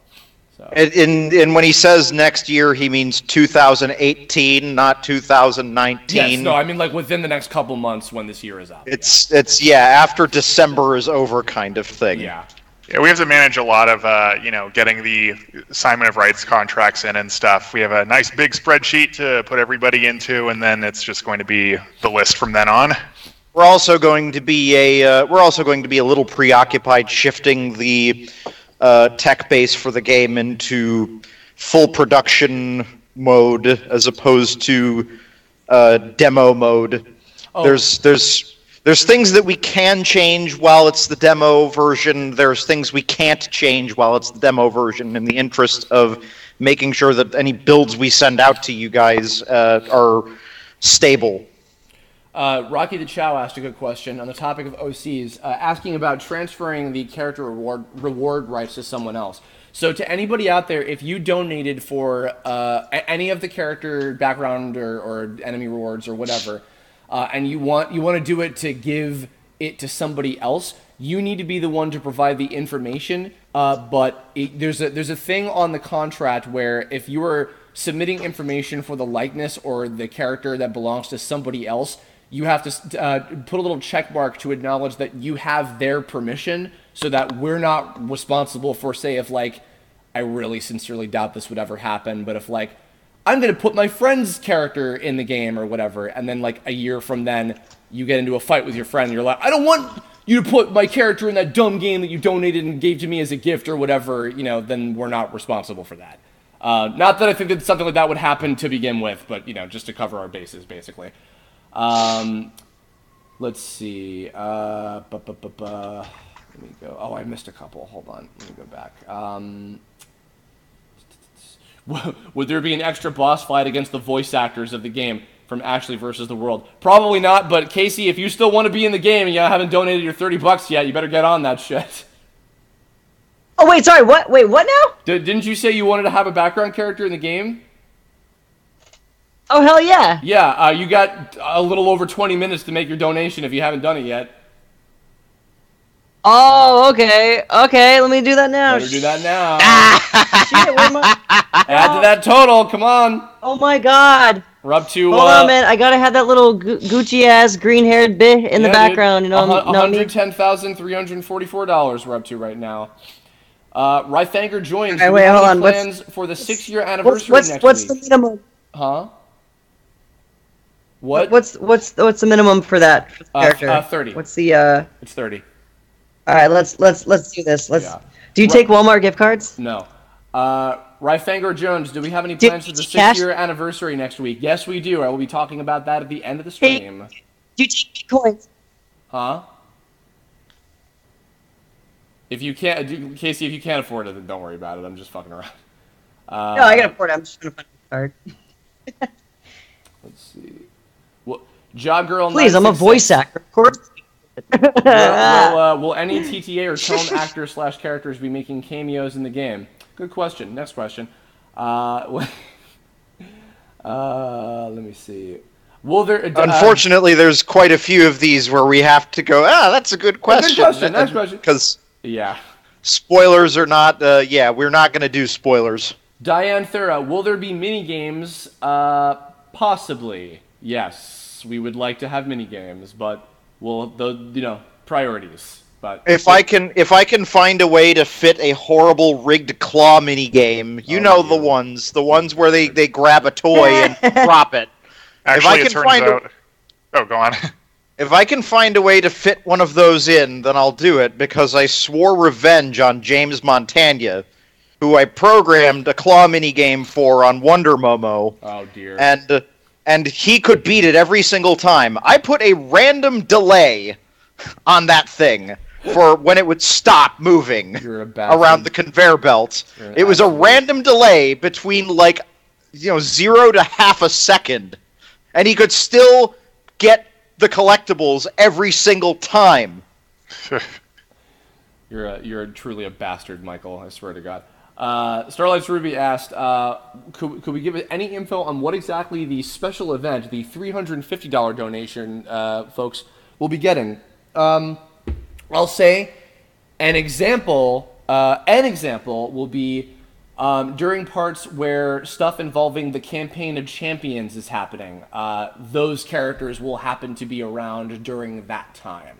But that's just an example. So more info to come in the future. Let's see. Going through. Do I take coins? No, Minsta Kim. We only take cash. Cold hard cash. Let's see. Angela Rossi. Oh, got any tips for game development? Ooh. What's So one piece if of you advice want- you could give, Mike? I know you could have a whole lecture on that, but what's Yeah. one piece of advice? So if you want tips for game development, my Quora is you can find Mike Prinky on Quora, and I take questions about game development there. So you'll have lots of my stuff show up probably if you follow me. But if I have one tip about game development, one thing that I would want to drive home above everything else, it is that you should make games, number one, that you want to make, and number two, that you have the resources to make. So, think about the direction you want to lean in. If you want to make RPGs, then you had better be making RPGs, not like a Pac-Man game. Yeah. That's one of the things that they teach you early on, is to make little like clones of arcade games and things like that. But if that's all you ever practice doing, and you never move into the types of games that you want to build, then you're not ever going to move on. You can't wait for somebody to give you permission to make the type of game you want to make. You have to just do it. And it could be very difficult, and oftentimes a bit overwhelming if you're not kind of versed in how to deal with software engineering and kind of how to divide up problems and make it one problem at a time instead of every problem at once. Yeah. But you need to be making the type of games that you want to make. Yeah. You can't accept substitutes. You can't say, oh well, I'll make an endless runner and that'll give me experience points towards RPGs. That isn't really how it works. Yeah. There are systems between these different types of games that do not appear in other types of games, that don't have relevance to the experience of developing other types of games. You understand what I'm saying? Yeah, for sure. And also, I would even say, do as we say and not as we act, because start small. Don't try to do something as big as we're doing, because part of the reason that we're I've been on 3 published projects prior to getting on this one, and then plus a couple of other indie games and unannounced projects in between. So I came into this with about 5 years of experience already. Yeah, as opposed to my 0 years of experience on making games. I just pledged, my dude. You gotta put me in the game now, bitch. Super cool. Yeah. He's in. I was so scared I wasn't be able to work because it was hanging on the pledge $30 for the. There's my email confirmation. Yes, thank goodness for that. Good, and we got it. It was hanging on the page. I'm like, I'm not gonna make. We're up to 110,439 at the moment. So, Chris, I want to address what you just said about your quote 0 years of experience. That isn't entirely accurate, because you are an animator. Mm-hmm. And as an animator and somebody who started out kind of with the sprite animation community, you had hands-on experience with some very much game-ready kinds of animations. And aside from that, as someone who is generally involved in entertainment, you had a head for organizing a production that I thought was very, very reliable on the last project we worked on before getting involved in this one. Of course, and yeah. You had a way of motivating people. Yeah, I do joke. Of Yeah, course, I have plenty of production experience, and when it comes to games, I've done animation, I've done writing, I've done voice direction. So I'm not completely inexperienced. But that's something that I want to highlight for people, because very often they will think, well, if I'm going to make video games, I have to go to like a college program to study specifically video games, and that's not necessarily true. There's a really wide array of experience that can be applicable to building a video game, and you kind of have to look at the skills that you've got on hand and figure out, how can I make a game using this skill? And so for Chris, his animation skills are exactly what I would need in order to be able to build like this kind of Paper Mario style RPG, because he can do all of these animations in a really, really short, really efficient time frame and make them look and feel punchy enough to make it satisfying. And that's something that I would have lacked by myself. At best, I might be able to make a side-scrolling platformer by myself, right? So you have to take inventory not only of your skills, but the skills of people around you and how they can all kind of contribute to a product. Mm-hmm. If you've got good animators, you might be able to make something like this. You might be able to make something like a fighting game, or an action game like Mega Man Zero. I will say, fighting games are. Don't do a fighting game first. Yeah, fighting games are. Fighting games are pretty overwhelming. Right. Yeah, they're the balancing act for that is very much, I think, even more challenging than. Maybe I won't go out on that limb, but it's more challenging than what we're doing, I feel. By the way, sorry, go ahead. Those are like the two things that I wanted to highlight: is use the skills you've got, make something along the lines of the type of product you want to make. And if I have to add one last thing, it's not necessarily to start small, actually. I think that is kind of misleading advice. Am I still on? Yeah, you're good. Yeah, you're still here. Okay. Sometimes my microphone cuts out, so I think that starting small is kind of misleading advice. I think that causes people to wait for permission, and that then causes them to never do the things they want to do. Mm-hmm. And then they stop wanting to make games altogether. I've seen that story so many times, and I was very close to living it, right? Mm-hmm. So the thing you need to do is, for your first series of projects, don't focus on trying to make something commercial.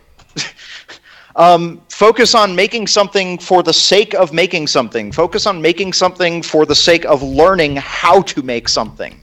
My first project where I really felt like I learned anything was just to get a side-scrolling platformer operating in Unreal Development Kit, the Unreal 3-based Unreal Development Kit, which was a hugely educational experience. My other first project was to just get a racing game type working with the cars in Unreal Development Kit. And those two projects took up about 10 weeks of time, but by the end of that 10 weeks, I knew how to create new game modes in Unreal Development Kit from scratch, how to create new player pawns and new camera systems from scratch, and I had a literacy of how to use this engine and how all these parts fit together to make a game.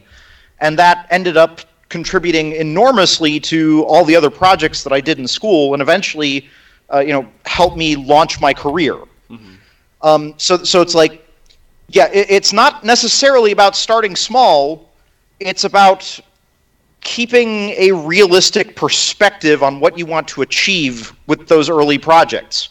Because what you'll find is that if you focus on educating yourself to make one system or one type of game, just vaguely a type of game, how will I make a stat system, right? Mm-hmm. That's a project. That's a project you could spend a couple of weeks working on and trying to figure out how to architect that efficiently.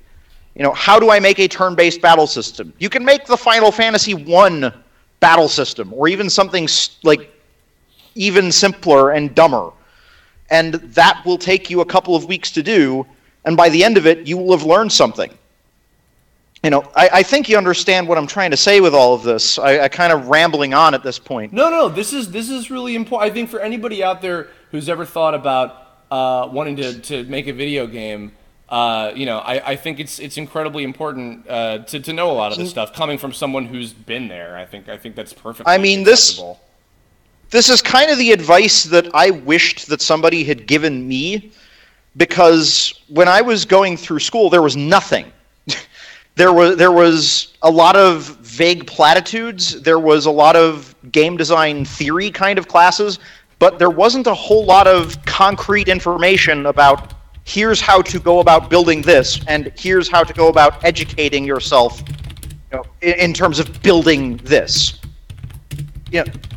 I think people need more tangible advice about how to actually, build the game. Not design the game, not conceptualize the game, but build the game. And then after that, design, that's not easy to learn. It's not necessarily intuitive, but you get a better perspective on what you can design when you are working in the context of something concrete, a system that you have built that you can make a game out of, if that makes any sense. Yeah. So I feel that one naturally follows the other. No, that's super sound advice. By the way, also for the record, while you were giving all that beautiful amount of insight, one of the $200 tiers opened back up and was immediately taken back up again. Oh man. Oh geez. Are you serious? Somebody withdrew a $200 and someone else grabbed it. Oh crap! Sorry. Apparently a 90 tier just opened up. Someone said. Did it? Uh-oh. Oh geez. Sorry, all my fucking windows just vanished for a second. Jesus. Did it? Oh nope, it's already gone. Oh, it's already taken? Yeah. Oh yeah. They. I'm positive there's. So by the way, also while you were going, refreshing. just because I didn't want to miss them, I've stocked up a whole bunch of questions, so I'm going to run through these real quick because we're now about 12 minutes away. Rysons, what would you do with the rest of the funds made that went towards the next stretch goal? Will that go towards anything still? Yes. To clarify, all of the extra money that we're making is going towards directly the development of the game. So no cent is going to waste. Please, no worries about that whatsoever. Lucas David Kogut, when will Nyloc's Bulge be DLC in your dreams? Brothan Tellis, will the upgrade items be dropped by enemies? Base game. Will the upgrade items be dropped by enemies, or will they just be found in shops and treasure chests? Yes. Yes to all. Gansgun74. Which element does wind or air element take up in your game? There's an official description that says it fits in the nature element, but I recall hearing at least once it was the neutral element. No, air and wind would be nature. Neutral is anything or nothing or all of the above. Jacob Tucker, do you plan on having something akin to frog coins to get exclusive items or power-ups? What he means by that is a secondary type of currency to buy exclusive things. Not quite in the way you're thinking, but kind of. You'll see. John Valentine, do all character submissions have to be anthropomorphic? No, they do not. Anthro characters would be considered animalistic classes, or if they're an anthropomorphized toaster or something, that would be a cybernetic. Or if they're an anthropomorphized piece of diamond, they would be a morphological. Or if they're an anthropomorphized human, then they would be a humanoid. So you could be any of those things. Angel Rodriguez, hey Kerbifer, if possible, will you ever steal a joke, gag, stunt from another show and or game that was so funny that you would want to add it in Tome? Yeah, over 9,000 because I'm friends with Kadget, so I feel I have somewhat leeway to use that joke. Also the monkey statue. That too. Although I don't think we're going to have that in the game. Minsa Kim, if sales are really great, will there be a future patch to have seasonal costumes? No guarantee, but there's definitely certain costumes that we definitely want to have in the game if we can do that with the use of our new animation system. So, fingers crossed. Raven Wolf Productions asked, Chris, have you ever taken any game design / programming classes before getting into making the Tome RPG? No, I have never had any formal training with any kind of game creation stuff whatsoever. My background is in the creative side, or the creating side of this kind of stuff, which that's what I'm sticking to. And Michael and Nathan, who couldn't be with us today because he's busy working another job at the moment, That's their that's their deal. Yeah, I have an MFA in interactive design and game development. So I have a BA in game design. Yeah. So and we do have Scott, some Scott isn't a formal- programmer, but he's a game designer. Yes. Yeah. So a good number of us have formal training in game development. Yes. And hands-on experience. So. Joe Yes, Newman, which I'd argue is more important. Joe Newman asked, if I may ask, if some of us, aka me, are somewhat bad at drawing for the $90 pledge, but you're still able to make the details out, will you be able to draw it for the game? Yes, not everything has to be drawn. You could just have a written description, or if you wanted to be a character based on yourself, you can just give a photo reference of yourself. And then I want to be an electric guy and I have a lightning dagger or something, stuff like that. That could totally work. So it doesn't have to be, you don't have to be an artist to give us the details for how you want the characters to be. Catriona Bonner, what is the thing, without giving spoilers, you are most excited about the Tome RPG? One of the things that there's many things, but one of the things is I am very excited to be drawing all of your characters very soon, guys. Once we get all the contracts in and all that mumbo jumbo is finished, I am going to be very excited to start animating all of your guys' characters. That's going to be awesome. That's kind of a unique opportunity that this game gets that would be very difficult for other projects, but for this one it fits like a glove. By the way, as people have been chanting the praises of the cult of Datafer, he just texted, you and your team are fucking awesome, rock the fuck on, Kerr, Datafer and the Holy Mother, which is our nickname for my stepmom, Sue. She's lovely, so shout-outs to them. Oh, God. Now my question now is, who would win in a swear-off, Datafer or Kerbifer? Oh, me. 100% me. My dad has I don't know. restraint. I don't know. No, Casey. I don't know. My dad has restraint. If you're trust pulling me. that restraint away, 7 minutes. Okay, 7. All right. So we've really got to get this up to 11. So we are so close. So close, guys. We are. If- Let's see. if- We're about. If it gets 11, then I will. What's something I could do really bizarre that I can do like right now? Touch my butt. If it. That's really bizarre. I will go to your place, touch your butt, and film. Please don't. We're literally about $500 away from $111,111. Let's fucking do it. Let's see. Kudo Surugi, how crazy can we make our attacks in battle when you're submitting information for that? You can write them and design them to be as crazy as you want them to be. I can't guarantee they'll all exactly be to what your vision is, but come up with whatever you like. Let the creative juices flow. 11, 11. Mayhem, 11. What? We got it. I'm screenshotting. Oh wait, yeah, it's Wait, there. what? Hey. No way. We got it. Oh Everyone my god. stop donating. Wait. I guess I have to touch your butt. Okay, I was just about to say before you said that was if we get 11, what I'm going to do is I will read a Tome fanfic on my channel. Oh man. So it looks like I have to do it. I don't see it reflected. Okay, hold on. First of all, no, you're not. Second of all, I won't say the name, but to the person who just increased their pledge from $900 to $1,394 to get us up to exactly $11. Oh my God. If you're listening right now, thank you very, very much. Please don't retract, by the way.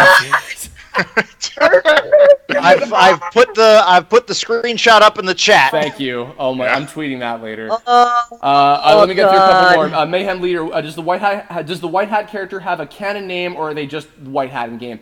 You can name your player character, but the other characters. This isn't too big of a spoiler. The other characters refer to them as Hattie or Squire Hats and things like that. So. Let's see. Someone wants to be a storyteller. How would I recommend I get the stories I've written made, or how do I make them myself? Do whatever you can. Write, animate, draw, game design, perform. Do whatever to make them a reality. The internet is your oyster. The thing I would add is that you should finish. You should always finish. Try. Just do everything. A completed story is better than 80 pieces of maybe almost a story. All right, 5 minutes left. 5 minutes left. I'm going to save that picture and 4. Oh my god. Oh I am my God. absolutely. I was just thinking, how could this possibly end without hitting the goal? It's gotta hit the goal, and there it is. Like the new goal. This is our personal goal. Oh my gosh. This is perfect. Lock it. Do not. Nobody donate $1. Oh no, it went up $30. No. It's okay. We got the screenshot. Yeah. That's all that matters. That's true. fine. That's true. That's fine. All right. Oh my God, my 30 is part of that 11-11-11. I'm so happy. Oh my I God. got it the moment that it turned over. Hey, guys, I have an idea. As we're in these last couple minutes, could I get silence for like 2 minutes? Sure. Okay. Want us to mute? Yeah, if you guys could mute for just 2 minutes. All right. I'm gonna do a little Sure. something. I'm gonna do a little something. Hold on. I'm also boy. gonna get the camera ready for when he goes. the time limit is up. Okay. Hold on. Oh, where the hell? Hold on. Oh, here it is. Okay. I'm gonna get the camera ready to also record the final few seconds. All right. Work in progress, everybody. So please be kind. We are more than just a team. Come and join this victorious party.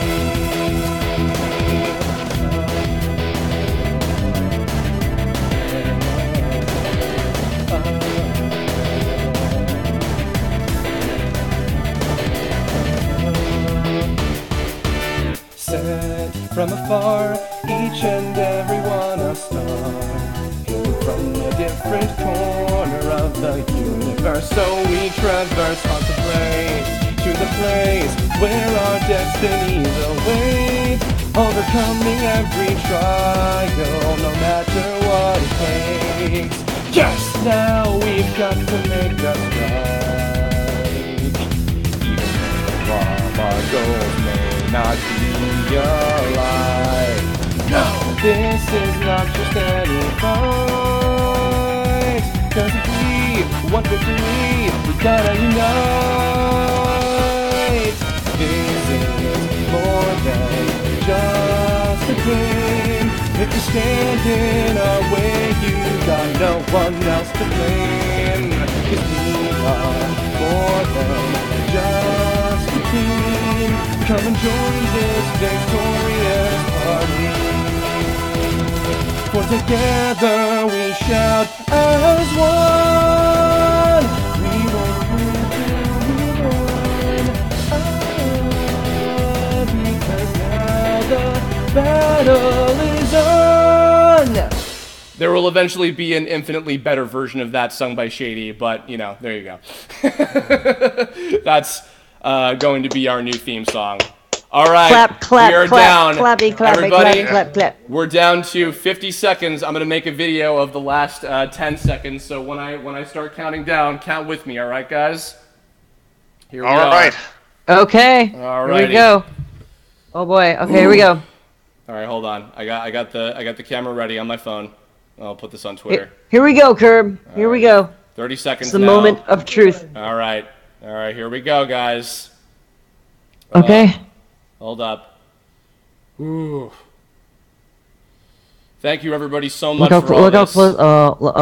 Thank you okay, all 30, so 30 much second for mark. this. This is 25. incredible. All right, we're almost ready. In 10, 9, Oh boy. 10, 9, 9, 7, 8, 6, 7, 5, 6, 4, 3, 5, 2, 3, 1, 0.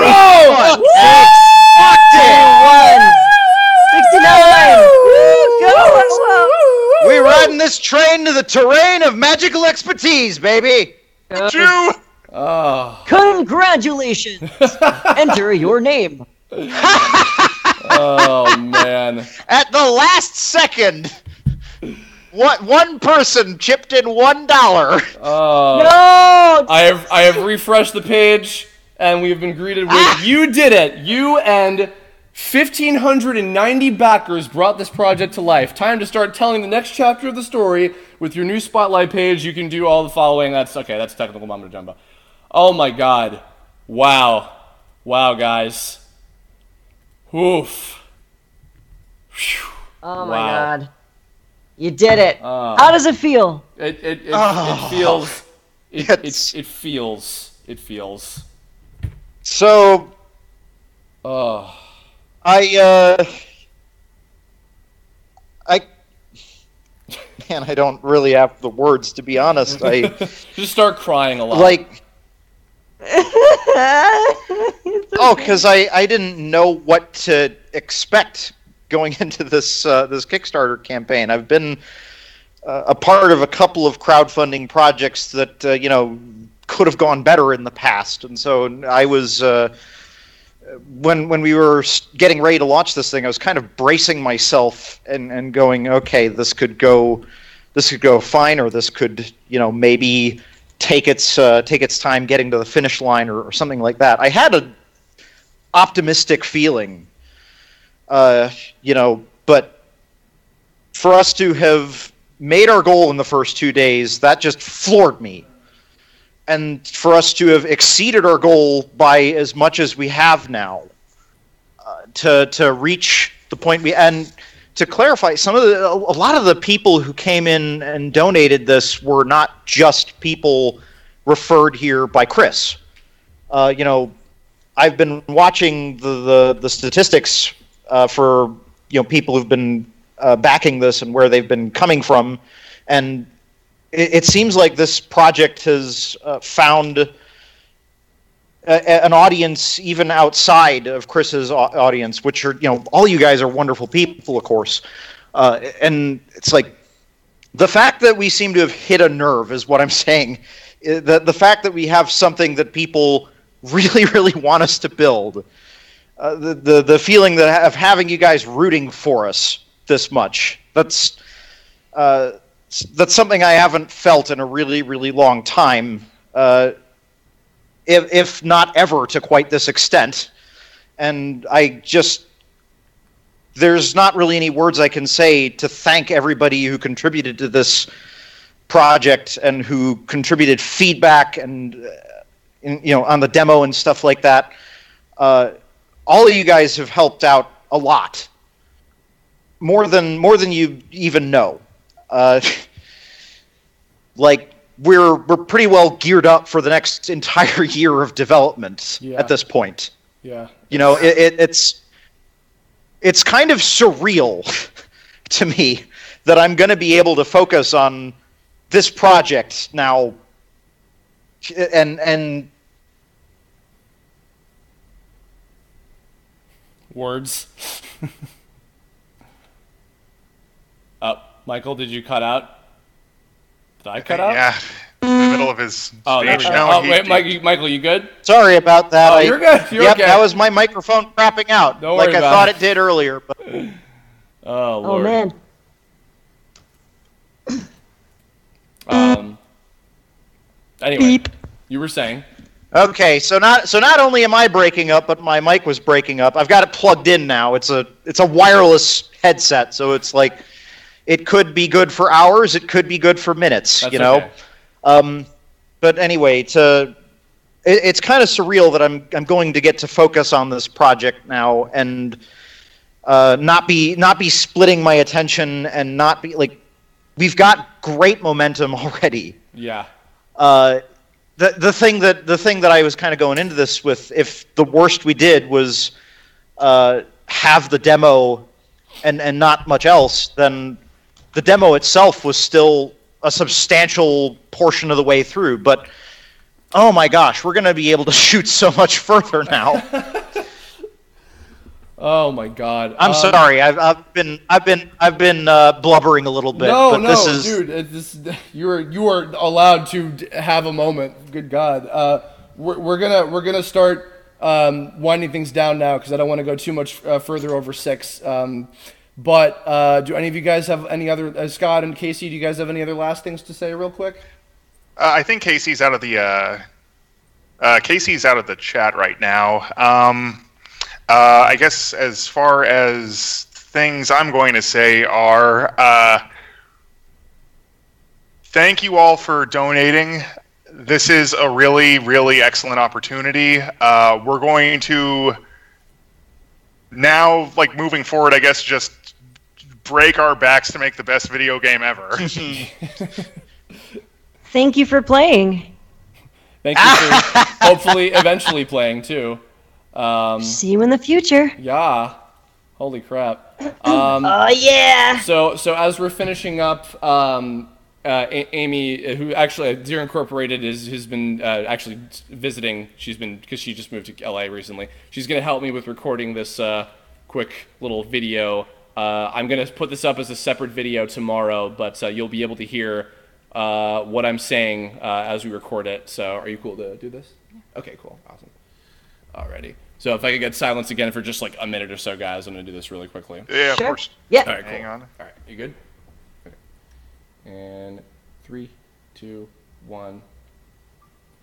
So it is currently 6:06 p.m. on Saturday, November 4th, 2017, and it is on this day that we raised an absolutely incredible $111,162 for the length of this, I think, like 35 or so days that we did the Terrain of Magical Expertise RPG Kickstarter. This is amazing. Thank you all so much. I know I've thanked you all plenty. Shut up, Chris. What's next, right? Okay, so first of all, we have a couple really, really cool things happening over the next week because, of course, this is also the now 6-year anniversary of the TOME web series. So first of all, I have to use a cheat sheet.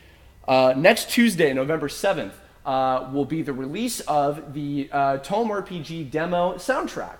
So the couple new tracks that our lovely musicians, Weston Durant and Yoav Landau, have created for the game will be available as a purchasable little like $6 mini soundtrack. You can get all the music. So keep an eye out for that. It'll be on tomeseries.bandcamp.com. I'll have a link to that later on for when we put it up, and I'll be promoting it on Tuesday. And then also, this is something very, very special. On Saturday, November 11th, which of course is the day of the TOME anniversary, the 6th year anniversary in particular, we're going to be putting up a very unique version of episode 15, the final episode of the web series, which basically has the audio of the live audience reaction from our screening of the final episode at Anime Expo 2015 synced up with the footage. It's something I've been holding on to for the last couple of years and wanted to save it for a special occasion, so that'll be up on Saturday. Look forward to it. Hope you enjoy it. It's the only way that I watch episode 15 because it makes me super, super happy. And now, also very importantly, I'm sure all of you are wondering and asking, okay, how are you guys going to be submitting your information for your background characters and fully animated enemies and all your donation incentives for the Kickstarter? Okay, so the way it's going to work, it's going to be a little difficult for us, but we're going to do our absolute best. We're going to be sending out a survey through Kickstarter to collect all of your guys' email addresses, and we'll be compiling all of those and sending out the contracts to each of your individual emails and collecting the information that way. So keep an eye out. It's not going to happen immediately because we have to wait for a couple things, but I promise as soon as humanly possible within this month, we will send out all that stuff, collect all the information, and what I'm hoping is if we get everything we need by as soon as possible at the beginning of next year, as in a couple months from now when 2018 starts, we'll be starting to work on the animation, and I'll be live streaming all of the background characters and all the fully animated enemies and everything that you guys have graciously donated to us for. So thank you all again so much. You're all amazing. And stay tuned to the Kickstarter page, the TOME Facebook page, my Twitter, all that stuff for constant updates.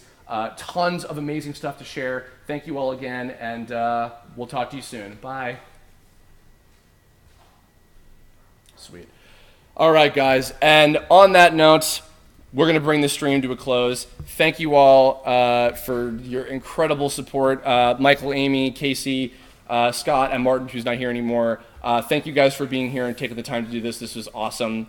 And to everybody in the chat. Oh, it's a delight, man. All 200 plus of you for being here. Thank you guys as well. This was amazing. Hell yeah. Yeah, this is. I just want to add that as kind of the newest newcomer of this crew to TOME, running this Kickstarter was a real hell of an introduction to the community and the fans. you guys made me feel very welcome, which is a rare thing for me to say to complete strangers. You know, it's gosh. Welcome to the family, man. Yeah, dude. I appreciate being a part of it, and I will do my damnedest to make sure that you guys have a game that you are super, super proud of. Well, I know you won't let us down. I hope I won't either. And we got work to do. So, guys, that's it for us. Thank you all for tuning in. I'll put up that little video tomorrow. And keep an eye out for updates over the week of TOME for the anniversary. Again, stay tuned to the Kickstarter page, the TOME Facebook page, which is facebook.com/TOME series. My Twitter, which is @Kerbifer. You can follow Mike on Twitter at Mike_Prinky. Casey the VA, Zero Incorporated is your, or is it Balco Zero? I forget, is your Twitter. And at Yu-Gi-Oh! TAS for Martin's Twitter as well. So thank you all again so much. We're going to call it quits, and let's make this video game. Bye, everybody.